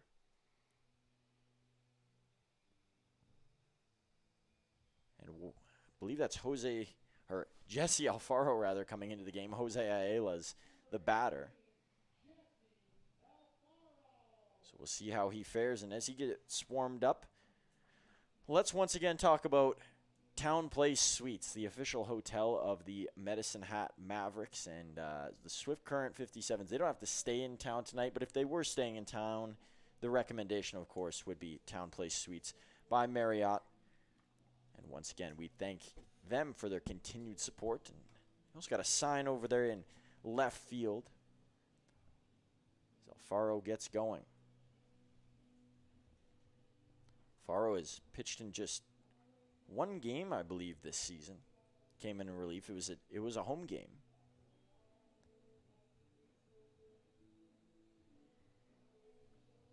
And it was an up and down start for him. Gave up a pair of runs. Speaking of runs and the amount of runs that have been scored in the WCBL this year, once again seeing a similar theme. They are lower than usual today, but let's take a look around the league. It's currently the top of the 6th in Okotoks. 2nd game in a row they've played at home. They were down by the Energy City Cactus Rats yesterday, so the Cactus Rats don't give up a lead to a powerhouse this time. But Okotoks leading 8-5 over Lethbridge, and one of those 2 teams is about to drop to 3-0, and it's looking like it could be the Lethbridge Bulls. And over in Weyburn, the Beavers, they had a crazy good start to the year with their first 2 games, but they're down 7-1 to the Miller Express, who they were in pretty much a run out with yesterday. They put up close to 20, and Moose Jaw almost came back in that game. Just a crazy amount of runs. I'm not sure how many pitchers were used, but I'm sure with a total that almost reaches 20 for each team, it would have been pretty high.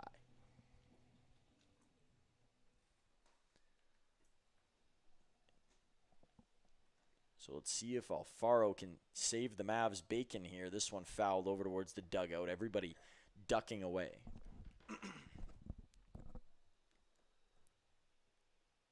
Infield looking for a ground ball to turn 2. And they did turn 2 in this scenario previously. It's not something that you bank on, but something you wish for. Yeah, for sure. Pitcher's best friend. Ayala is 0 for 2 today. He did walk his last plate appearance and came around to score. The other 2 times he's hit it to the third baseman, so Vanesti, get your glove ready. Swing and a miss.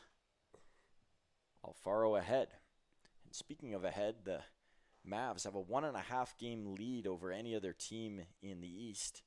1.5 on both Regina and Saskatoon, who trail them. Weyburn as well in that collection. All those teams at 2-1, and then Swift Current and Moose Jaw each at 0-3. Ooh.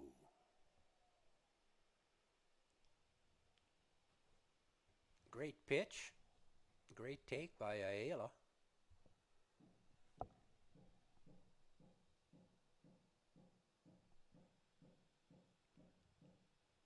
Here comes the pitch from Alfaro, and a swing and a miss. It bounces in the dirt, and they're going to get a second one here. And they do call him out. They confirm it at the end. Oh my, that's just pure wild. I've never seen that again or before. This is crazy. I mean, we got to start making a laundry list of things we just have not seen. I mean, that ball was almost at the grass with the bounce it made, got a swing, and then runner coming in, and I don't know what Chabot getting the tag. Like, I don't know what Cohen was thinking on that coming home, because that ball was out in front of the plate. Could have been. All Alfaro had to do was pick it up and flip it to the catcher, and that's what he did. I tell you, shocking development once again, and can the Mavericks use that now and go and get themselves a couple of runs? That's not a traditional double play, is it? Not at all. Not whatsoever. Strikeout, and then a 1-2 put out at home. And JT just confirming some things with the ump here, and he's pointing at someone in there. He's talking to Jamel Chabot. Well, that bailed out Ryan Dexter.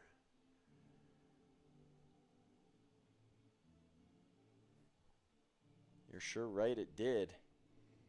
And usually the 7th inning stretch is where we do our quick segment with all the confusion and craziness that just occurred right in front of our very eyes. We'll put pause on that for now, and we'll return in the bottom of the 7th with our community/school highlight for tonight. And once again, open to any requests from those listening. Broadcast at the Mavs, or at the Mavericks rather, .ca. That's the email if you want to reach out to us and have your school or community on this broadcast. Let us know.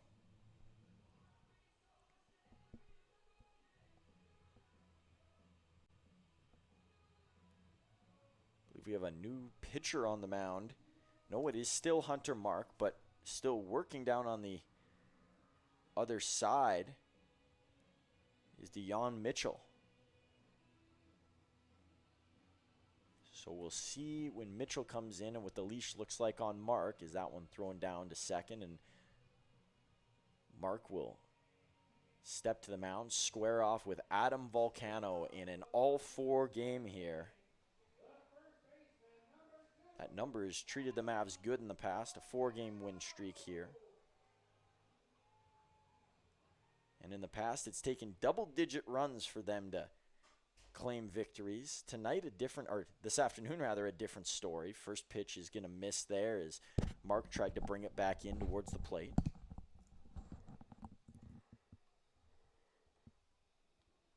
Getting the lead runner on here would be a crucial move for the Mavericks. That one close to Volcano as he turns away. So 3 Volcanos in the game now, as we just saw Aaron earlier. Wouldn't be surprised if Dvorak shifts in left field. I didn't see where the outfielders had gone. I know where that one went, and it's up through center field. That's back-to-back for Adam Volcano to that spot.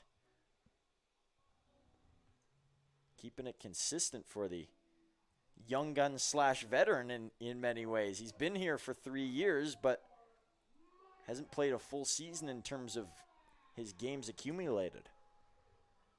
Well, he's been on base the last 3 times he's come to the plate.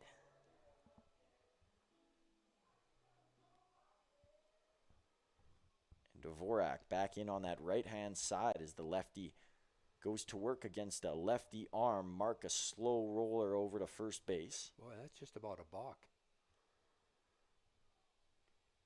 So, do we see the home team look to bunt here, or do you let Dvorak hit away? What's your take on it? I would say let him hit, but I think he's going to bunt. And sometimes that's the reason you throw over to first base, is you want to see whether the hitter gives something away. And Dvorak didn't on the first throw over to first, but I think this time he showed that he was going to bunt. No, he isn't. That one up near the hair. And sometimes the coach takes it off too, because if you give it away. He's getting the signal here. I think I'd let Dvorak try to hit the hole between first and second. If he gets an opportunity to, at the moment, there's been nothing in the strike zone for him to munch at. Well, now is when you look for a pitch middle in so that you can pull it. But we know Dvorak goes to the opposite field a lot too, so. This one lifted over near third base. Alexander should have a play on it. Yeah, he will. And he does. A little bit of confusion at the start. Prychek backed out of the way and let him take it. That's often an area where we see a collision because there's no communication, but catcher and third baseman doing so. And that's where I'll be critical of the hitter. Again, you get 2-0, you want to pitch to move the runner along, and to move the runner along, you want to pull it to the right side because the first baseman's holding it on, and he gets a pitch that he pops up to the left side of the field. Not good hitting in my opinion. And Volcano's going to go here. Oh, Looked like he had a good jump. He'll slide around, and he is in there to second base. Runner moves into scoring position here. That's his second stolen base of the day.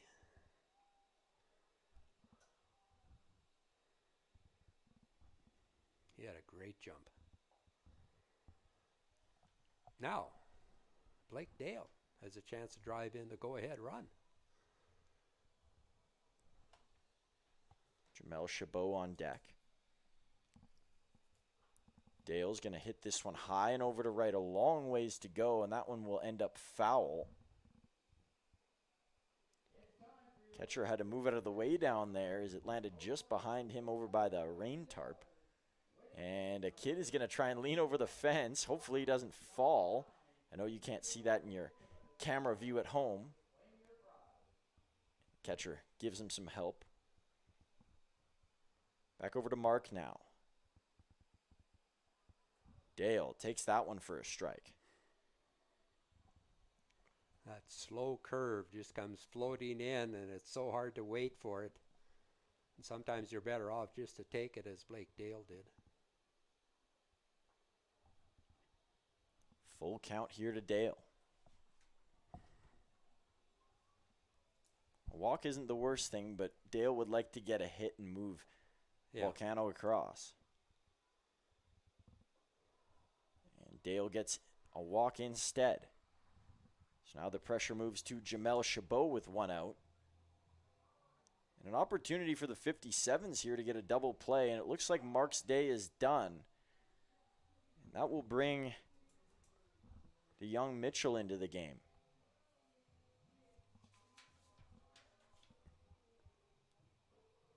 So while Mitchell gets warm, seems like the perfect time to do our daily, gamely, I guess, segment as we talk today about Ottawa University, Kansas. 4 players on the Mavs from there: Jeremy Freeman, Foster Voiko, Luis Diaz, who we saw yesterday, and Diego Centella. It is located in Ottawa, Kansas, not Ottawa, Ontario. There's often a confusion there. Established in 1865, long way back.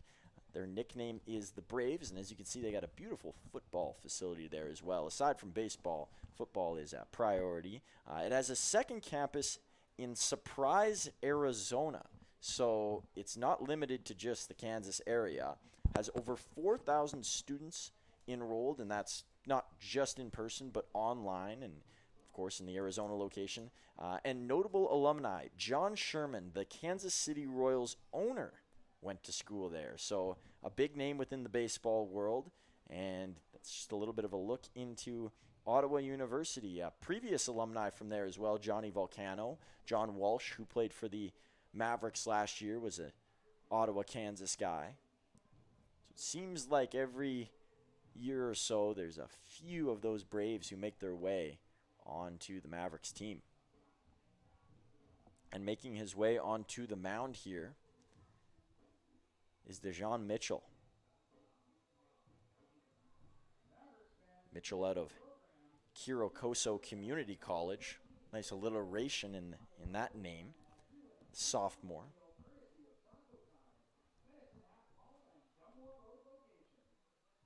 How many students? Do you have an idea of how many students at Ottawa University? Just over 4,000 between the 2 campuses and online. So that's not a whole lot. No, it isn't. It's definitely probably a good student to teacher ratio, pupil to teacher ratio, professor to pupil ratio. I think schools make a lot of money nowadays with online programming. You still need a teacher or a professor to teach the course, but you get to charge the same tuition, and if you have enough of those students, then you can start cutting back on staff. Wayne is a former background in the education industry, knows a lot about the topic of education.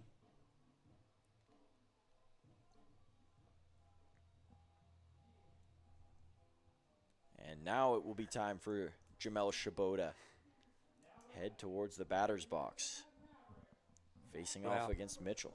Chabot has had a good game today as far as I'm concerned. And as you mentioned before, both defensively and offensively. And he did bat over 300 at school this year. And for Mitchell, this is his second game that he's been in this year. Hasn't started any. He's only pitched 2 innings. He's given up 7 hits, 6 runs, 5 earned, 5 strikeouts, 3 walks. Oh, a wild pitch. That pitch is going to get past, takes the double play out of effect, and the Mavs will take that. So as we can see from Mitchell, it's been a mixed bag so far. And his ERA is 22.50, but it's early on. ERAs can be out of whack with the limited innings pitched. Yeah. Infield is going to come in. They're going to cut off the go-ahead run if the ball is hit on the ground.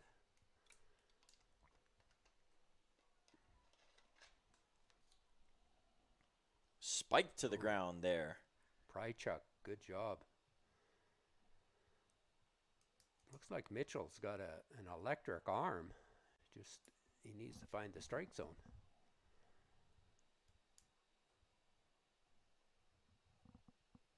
It could be a player that down the road could be really good if he gets that command going. Him and Dexter sharing similar struggles. Well, nobody warming up in either bullpen.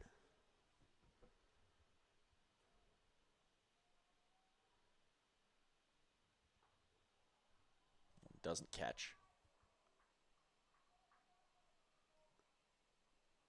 Freeman waiting on deck. Chabot could be heading to first here. Well, Chabot has got to look for that cookie. That 3-1 pitch that you can drive, hit hard somewhere anyway. Does Attaboy. swing hard, and that one goes foul. So not the result, but the approach was there. Yes, exactly. 3-1. You don't want to get cheated on that and just foul it off. You want to drive it. So now you're in a little bit more of a defensive mode as a hitter.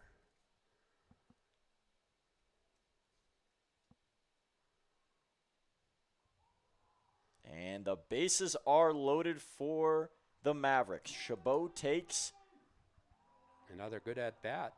and now it's Jeremy Freeman's turn. Top of the order, just behind him. That's the 7th free pass the 57s have given up today to the Mavericks. Plus a hit batter, so 8 free passes. Now the Mavs have an opportunity. Wind is picked up down below, seeing that dust move across. Freeman's going to foul this one over into right foul territory, and this is the problem that the Mavericks have faced tonight, is when they get in this look, they haven't been able to convert. Yeah. That's why we're 4-4 right now. Same can be said for the 57s. Despite the hits not being there, they've left guys on base. Freeman, a swing and a miss. And he's quickly behind 0-2. So Aaron Volcano on deck.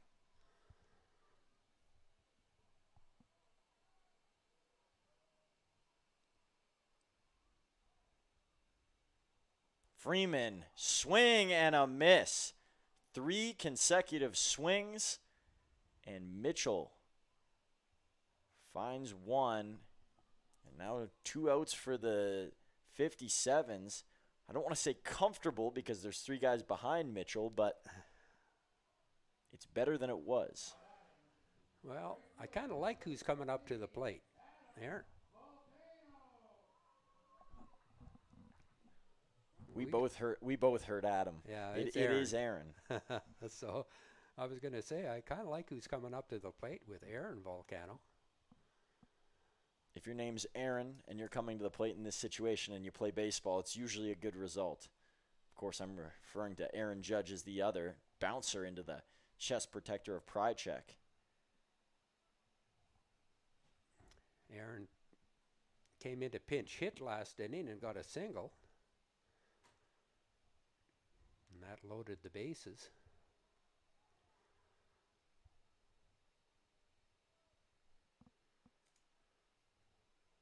So 2-0 count. Again, it's in Aaron's favor. Good take. Good take.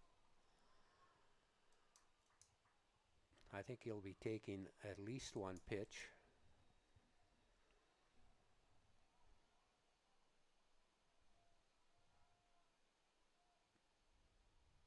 Oh, And RBI. he takes that one, and so Aaron Volcano's off to first, and the leading run clicks in at home plate.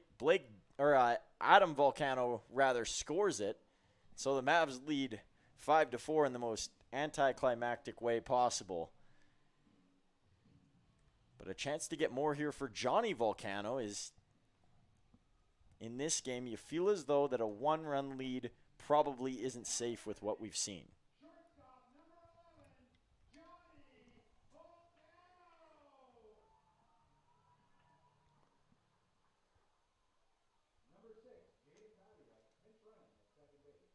So Jaden Babiak in pinch running.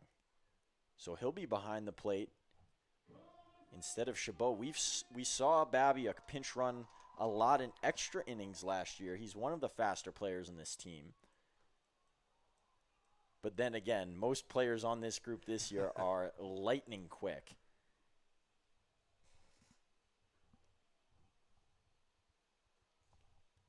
First pitch is a strike to Volcano. Swing and a miss as he fouls that one backwards, and elevated heater. Tyler Vanesti waiting on deck.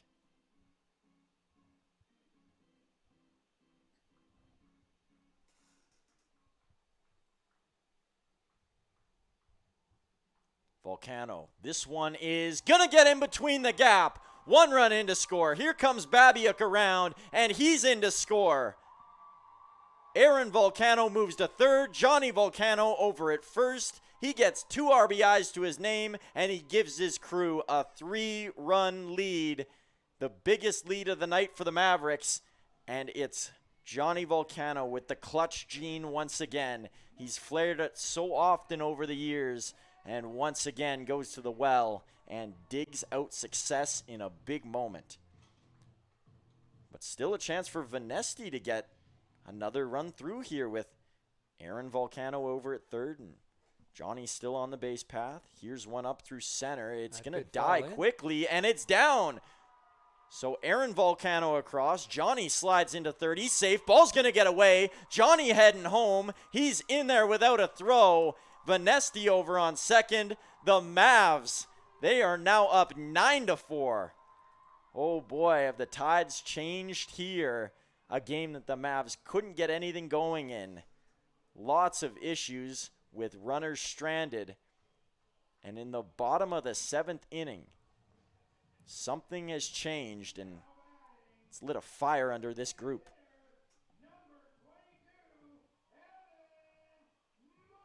And Evan Morrison with Vanesti in scoring position here. We talked about getting to double digits. It's now not out of the realm of possibility for the Mavs. Mitchell will stay on the mound. Nobody warming up here. Interesting for the 57s. Well, we got an off day tomorrow. I think they're playing again tomorrow, so that could have something to do with it. Morrison a swing and a miss, and that one's going to bounce by. So Vanesti's going to get over to first base, or third base rather. And it must not have touched Morrison's bat. No, I think he swung and completely missed it, and you could kind of tell by the catcher because he went to get it right away. You know, if it's a foul ball, he's not going to chase the ball to the backstop. So Vanesti a little bit closer. Swing and a miss again for Morrison, and anything down low today has fooled him.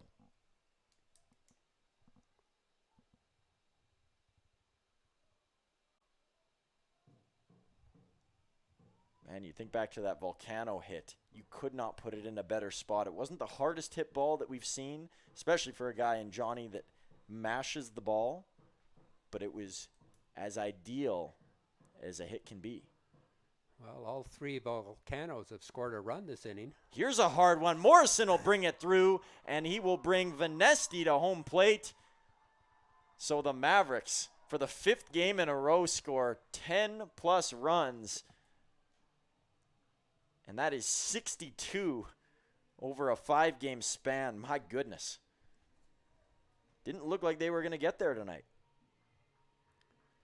No, it's one of those games where you're kind of hoping they're going to break the game open or they're going to get on a roll in one inning. But up until this inning,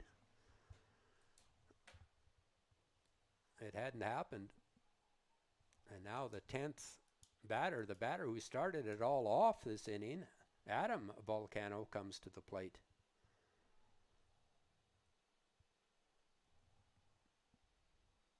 Spiker there, and second base is now Evan Morrison's. And they're going to get somebody warming up now. This inning lagging on here with Mitchell not having any success. Outside of the matchup with Jeremy Freeman where he got him on 3 consecutive pitches. Yeah. There's a strike. You know, you just don't know when you bring a pitcher into the game whether that's going to be his day or not.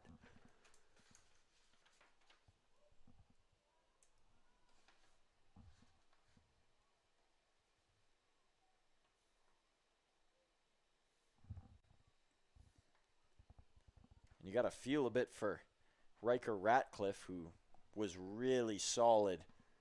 Yeah. And the result probably not going to go in his way. Well, he had pitched 5 innings, gave up 4 hits only 2 runs, none of them earned, struck out 1. He walked 4, but he certainly limited the damage. And a walk here to Adam Volcano. 2 on for the Mavs. Dvorak heads over to home plate. Left fielder, number 4, Micah Dvorak. You can tell that pitcher in the bullpen for the 57s has ramped up his production. So I can't get a number on the pitcher for the 57s. I believe it's a 2, so it'll be Yeah. either be Noto or Corti. I thought it was 27, but he's already been in the game. That's Radcliffe.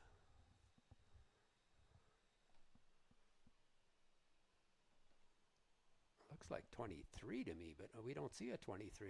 Here's There a we go. solid hit from Dvorak. That'll This clear one the will base. climb a Oh, long ways, no. and the play is made in left field by Vale. I thought that was a gapper. I like the look of it off the bat, too. And the Mavs, they like the look of that inning. Finally one that throws up a monster number, 6 big ones, and they lead by 6. And 2 men left on base. Nick down on the field.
So Mavs lead 10-4 as Nate King coming into the game. So his Mavericks debut at home underway.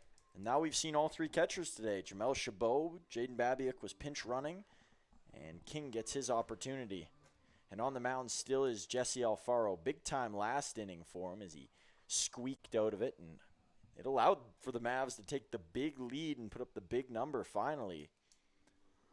And unfortunately, as Wayne wanted to note, not a whole lot of people around to see it. Well, the Tigers are starting to play shortly, and some of the fans are thinking that this game's probably out of reach. Not So out that- of reach there for Volcano as he gets it in right field. But, yeah, that game's starting at around 30 minutes here. So my question is, now that Chabot is out of the game and Babiak's out of the game, who catches if King gets hurt?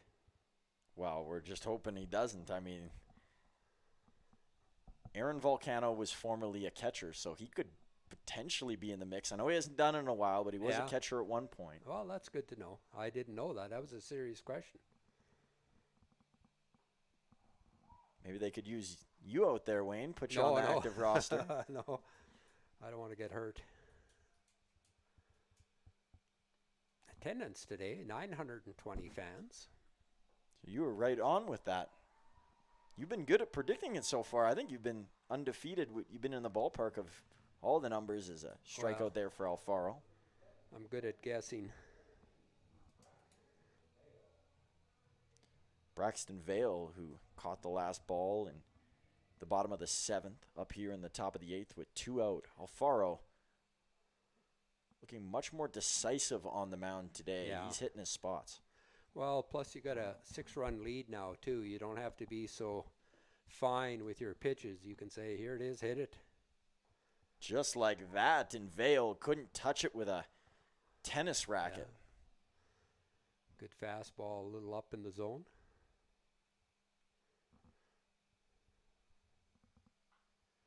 This one is pushed into center field, out of the reach of Volcano, who gave it a good run. Vale thought about 2 for a second. Vale is actually listed on their roster as a pitcher as well, so I don't believe that him and the other man who's playing in the game that's a pitcher is Bailey, Ethan Bailey, and so both not options for this 57s group.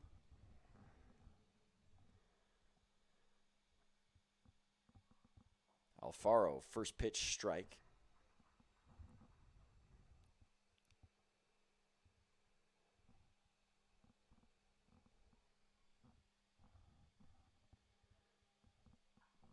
This one rides the line and stays fair. Oh, a perfect hit. And both runners going to round for 2. Throw over to Volcano. Couldn't tag him. Throw home, and they got him. Oh, a risky play from Johnny Volcano, but the tag is there for King. In your wildest dreams, I don't think you would have picked that play as one that would lead to an out. Well, that was a double play. Well, there was already 2 outs there was there. 2 so out, yes, because they called the runner at second safe.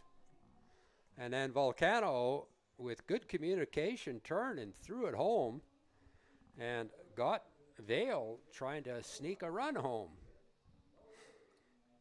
So that'll be a 9-6-2 for the 3rd out. And Rudy Estrella not pleased with that. I think he felt as though King didn't get the tag down there as he hucked his hat into the dugout on the way off. Well, I think if you're going to be mad at anybody, be mad at the fact that you needed base runners. That one run wasn't going to make a difference. You got to hold them up there. Plus, you got the meat of your order coming up. And even before with Mitchell, they held him in that whole inning. They didn't take him out when the 57 started to bleed, and then just bled more. So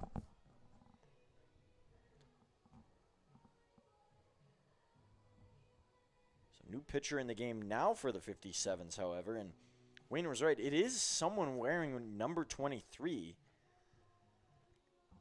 Now, that wouldn't make any sense because I believe that's what Riker Ratcliffe was wearing. No, he was wearing 27. So it's David Jinks in the game. So the Jinx yes, era continues on Jinks, here. Number 23, way down here. And we talked extensively about Kenny in a previous broadcast, how he's a 3-time All-Star. And that's a rare feat to accomplish. Logan Grant and him are the only 2 guys that come to mind for me that have been 3-time All-Stars. And he was the best pitcher year in and year out. And he had one of the best games we've ever seen with, I want to say he had 15 or 16 strikeouts in one last year. Had the best ERA until he left the league. Well, he signed a professional contract, and you can't blame a guy for getting an offer to go play pro and see what that's all about. And although, Wayne, you use this phrase during the game a lot of the time, he was due to get something like that. Yeah. The way he worked in this league throughout the years, it was a treat to watch him. And let's see if David can bring back some of that nostalgia. Sorry, I was just going to say with Jinx, he reminded me of Chris Sale. Had that pitch that just came right at you and that swooping curveball. Yeah, he was fun. Now this Jinx going from the other side of things here. First pitch by David hits the bat of Blake Dale.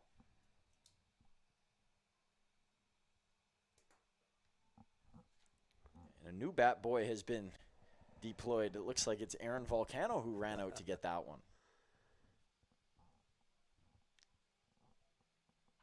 Dale, ooh, that had some zip to it, but it's pulled foul.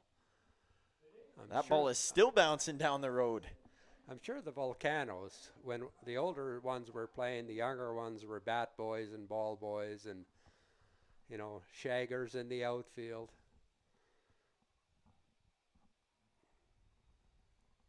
Jinx, ooh. Head hunting there as he almost hit Dale. He wasn't actually head hunting, but one came out of the fingers a little loose. Yeah.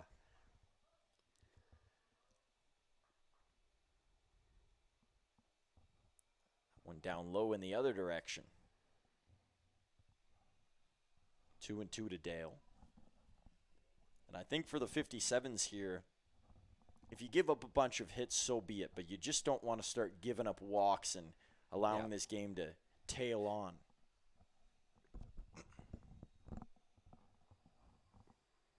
Full count here to Dale. Following him up will be Nate King, his first at-bat here in Medicine Hat. And Jeremy Freeman is in the hole.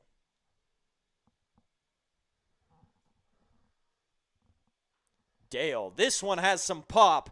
It's carrying, and it stays in the park. Blake Dale going to dig in for 3 here. This throw would have had to have been spotless, and Blake Dale with a triple.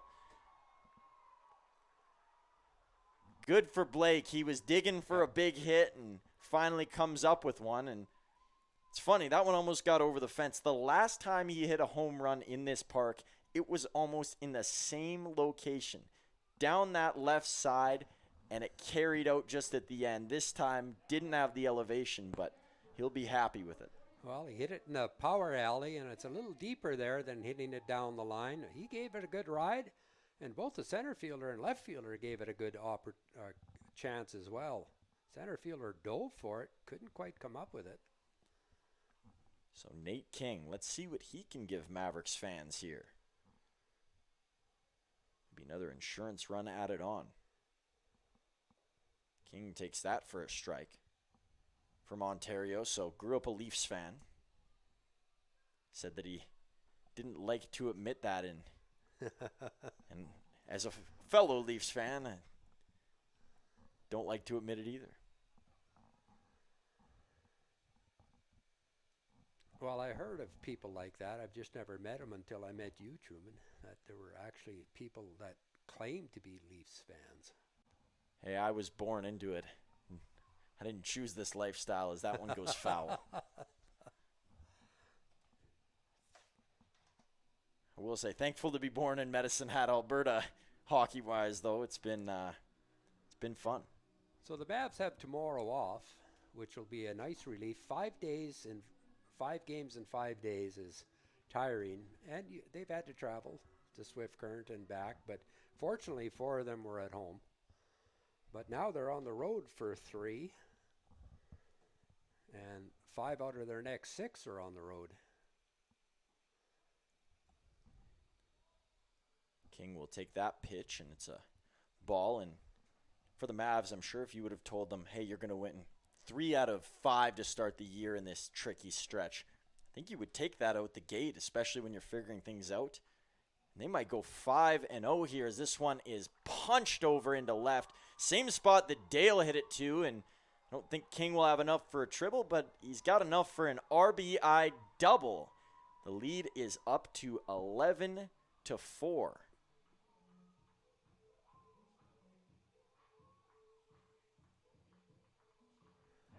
Yeah, that bounced up against the wall. Assistant coach Ryan Reed is wanting the Mavs to continue on this 13 runs a game average, and was joking about it with JT yesterday, and there's a chance that they might hit that quota again. Up high to Freeman. Now, that's not sustainable for an entire season, and if it is, I mean, what a journey we're about to go on, but it's going to be some long days at the ballpark. Because other teams are going to say, hey, we've got to score a dozen runs, and those 20-plus run games are long games. There might be teams that just stop showing up at some point. Well, show up in the 5th inning. Be 7:05 game time. There won't be a bus out front.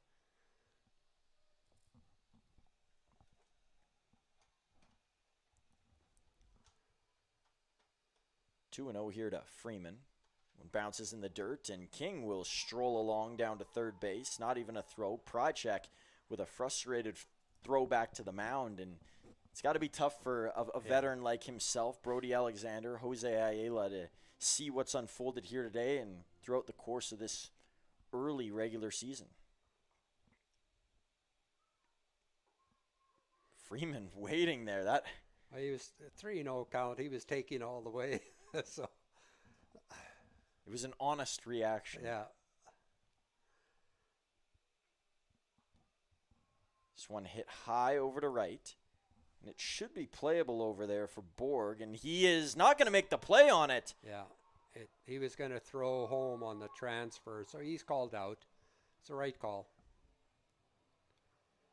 So Freeman will head back to the bench. They tag him anyways, and So it's a sac fly, RBI.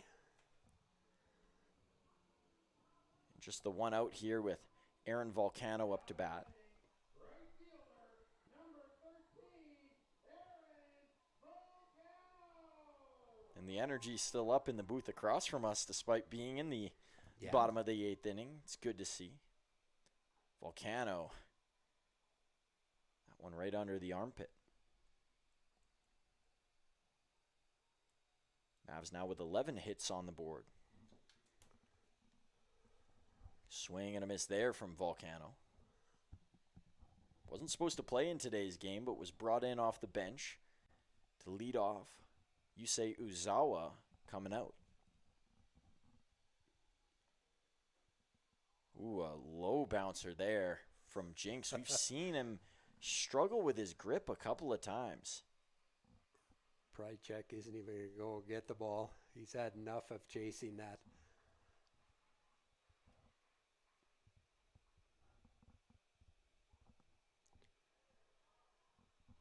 Strike there to Volcano. It's 2-2. Yeah, let's get this over with.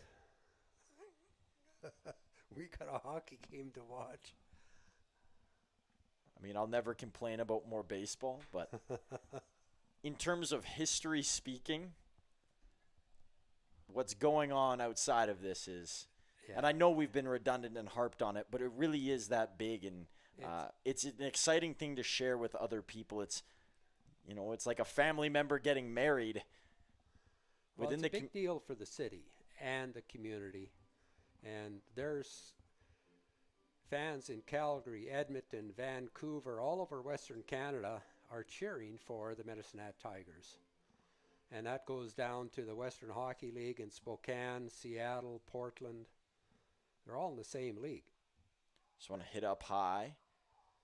Jinx will look to get under it. Yeah, he's calling it.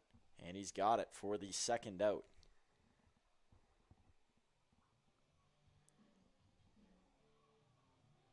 Yeah, Medicine Hat and its sports, two things that are very closely tied together. And the passion for this community and its teams is always sky high. And we saw that through the first two games at Athletic Park here. I think that energy from hockey is carried over to baseball. This one is pounded down the line by Volcano. That'll be a double. Chad Martin pointing to second base. Volcano already knew he was going over there, and he slides in for show.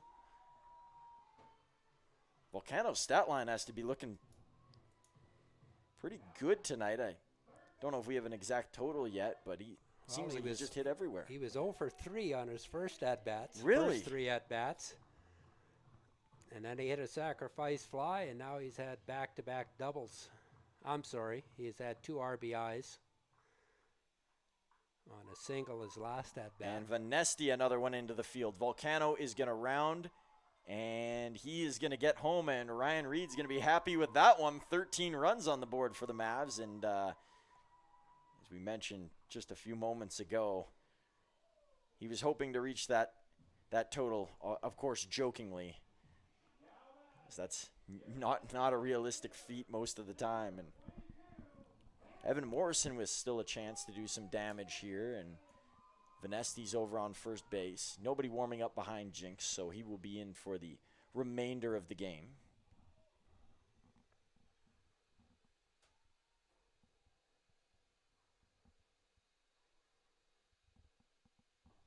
One high to Morrison.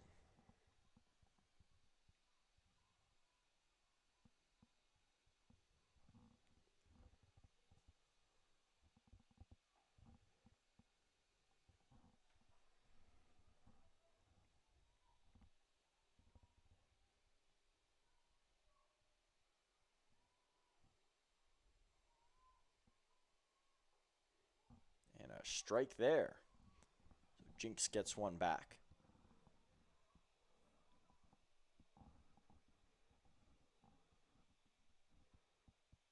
Morrison, a swing and a miss. I wouldn't say it's been his day today. Pardon me? I wouldn't say it's been Morrison's day today No, compared he's to... got a triple and he's got a single and he's got an RBI, but he struck out a few times. But, you know, when you're going to be a hitter who swings as hard as he does all the time, he can either hit it out of the park or he can strike out. Throw over to first. We'll check on Vanesti.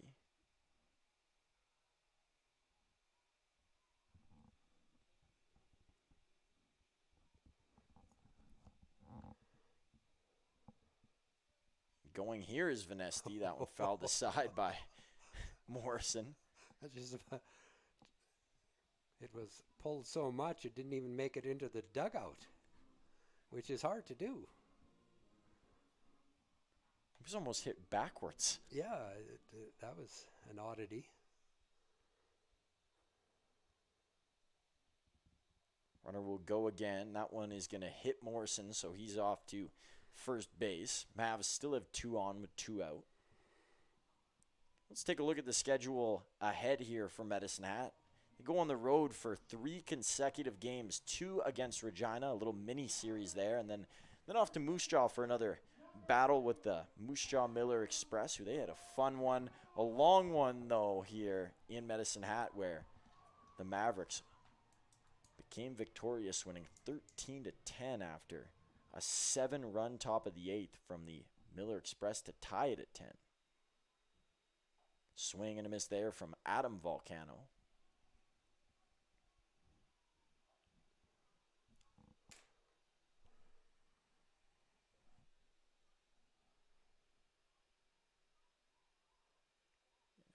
Check swing there.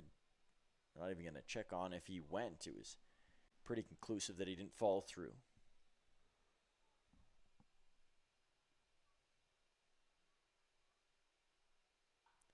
Here's one right into the body of Jinx. He gets up, throws it to first, and shrugs it off well, as that is the end of the 8th inning. The Mavericks adding more insurance. 3 in this inning. They take a 13-4 lead.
We enter the top of the 9th inning here in what has become a blowout for the Mavericks. It wasn't always that way. We'll talk about it a bit more in tonight's post game, which might just be me as Wayne.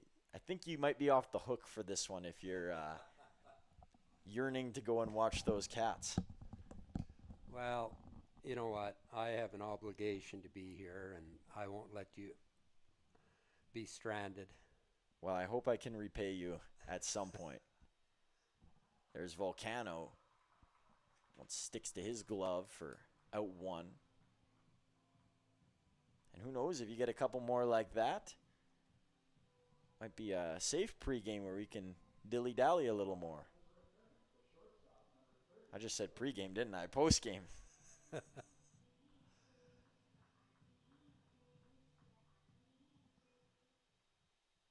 Jesse Alfaro still on the mound, and I don't think we've talked about how good of a day it has been for him. Of course, there's been mild turbulence, but he's been strong. He has done a good job.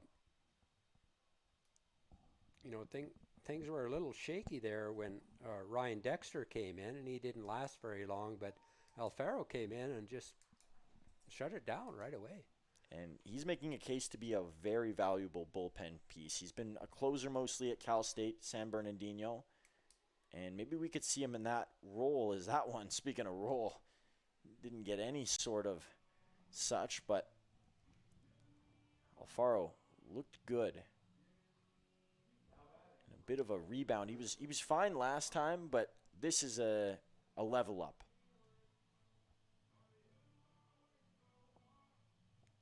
Now, we're going to hold them on again at first base. One of my pet peeves. We're up by 10 runs. This one back into the top of the screen. Almost reached the fans here. Might have reached our window if that one would have climbed it. Got the top of the netting. Didn't miss by much.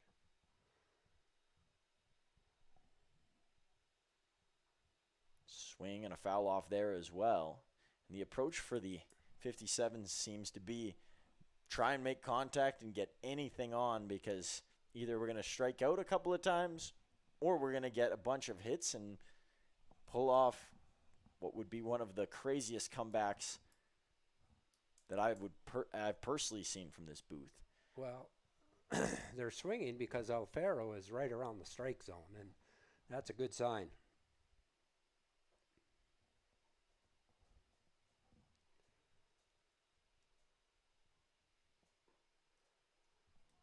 Just 2 in a row where he's been flirting with that side, trying to get a strike call. Yeah, just missed. So we're back here again next Friday. Is that the truth? I believe you're right. You got the schedule right here, and it is Friday night against the Brooks Bombers. First time we'll face our rivals just up half an hour away from here. And then the Weyburn Beavers, they come buzzing into town for 2 games Saturday, Sunday. How fast do you drive to Brooks? It's always a half an hour. What are you talking about? This could be a double play for Volcano from his feet, and he airmails it. He would add a guaranteed one to first. Runner will squeak all the way over to third, and Alfaro, you could see him bow his head down in frustration. He thought the game was done with.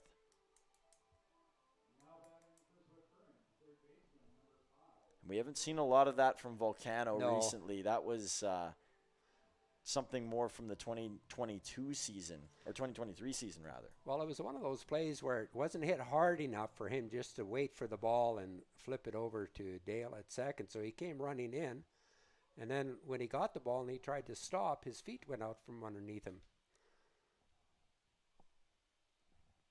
But Alfaro right back with another strike. And that one's a strike as well. King couldn't hold on to it. Alexander disagreed with a confused look.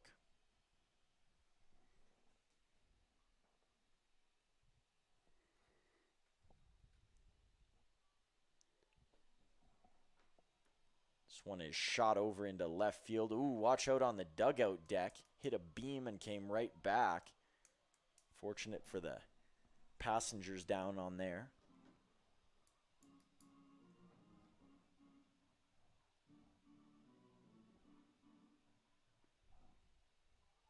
Alfaro, swing and a miss. That's the hat trick for Alexander in the strikeouts today. He's walked twice and struck out 3 times. So one more to grab here, and it'll be number 1 who Alfaro faces in Jose Ayala.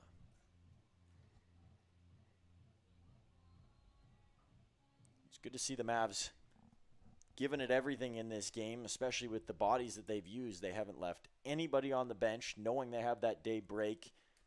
They've utilized people in the right spots.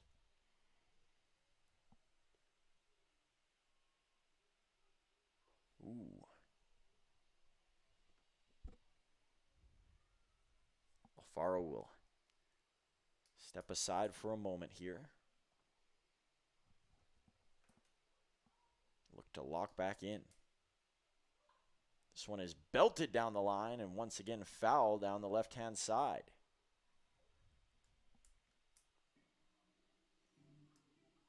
So contact is being made against Alfaro here and there, but it's not good contact. Yeah, I mean, he threw a pitch there that the hitter's looking for on 2-0, and he's saying, here it is, hit it. This one is taking a long roll with that wind, but it is caught in right field by Aaron Volcano, and that will do it. 5 straight to start the year for the Medicine Hat Mavericks. What a story it has been for this group. It doesn't matter who it is, doesn't matter what day it is. They all produce, and they all find ways to score runs in unconventional ways a lot of the time. And this city, not only with their hockey, but with their baseball, is buzzing right now. And I could be wrong, but I'm pretty sure JT just pointed up here and said 1, because 1, if they win another game against Regina on the road, unfortunately I won't be there to see it. But that means I have to wear. I'll be watching. I'll have to wear a suit for the rest of the season, a blue suit. It's a very nice suit, but not what we're wanting. But what the Mavs wanted was to get another win and get the job done against a team that they'd beaten once this year, and they did so. So we will send a quick commercial break, Igniter's way, and then be back with our post game in a moment. Oh, I do.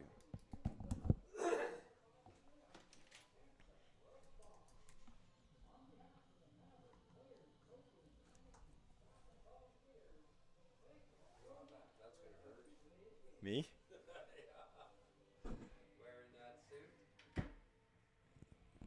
And back here with Mavs post game. We had the mic turned on at the very end there, and Wayne, I can't say it was a stress-free day at the ballpark because this game was so tight off the start, and we got to it right away in that first inning again, similar to yesterday in Lethbridge. A 2-run homer off the bat for Wilson Henriquez, and it looked like the 57s were in business.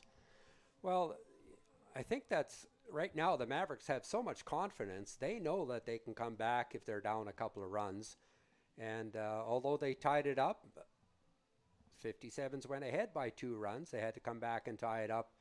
And then in the 7th and 8th inning, they blew it open by scoring 9 runs to go away with a 13-4 victory. So there's a lot of confidence on that team that they can hit anybody at any time. And kudos to the guys on the bench. They need the day off, and let's hope they can make it 6 in a row. Confidence and a lot of swagger as well from this Mavericks club. Coach JT has this group believing, and they believe in his philosophy, and we see that game in and game out with the approach that they take. Aggressive, use your tools, and stay patient and trust yourself at the plate. Well, kudos to Jesse Alfaro. He gets the win today. He came in and cleaned up a mess to garner the win, and he was very strong in his outing. And kudos again, I'm going to say, not also to Alfaro, but our 7, 8, 9 hitters scored 6 runs today. And that's good to see that the bottom of your lineup can score runs, get on base, and that propels you to a lot of wins. Because the guys at the top of the order, that's what's expected of them, to score runs and drive in runners. And when the bottom guys are getting on base, that's how you get the victories.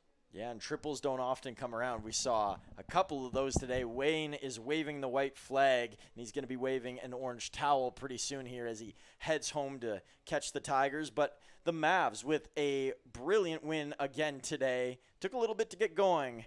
But once the pot started boiling, the lid did not stay on, and they blew the roof off of this place. So the Mavs will be back here on Friday as they face off against the Brooks Bombers, but they go on the road first for a mini Sask road trip, which should be a fun excursion, and we can't wait to be back with more Mavericks action, but we'll allow the guys to have a nice break tomorrow and tune their attention to the Medicine Hat Tigers and their bout against the London Knights. So that is it for Athletic Park, and that is it for this edition of Mavs pregame. Medicine Hat Mavericks, they take this one once again, 13-4 the final score. As always, for Wayne Slosher and myself, Truman Bartman, this one has come to a close, folks, and we can't wait to see what the next one brings. Take care.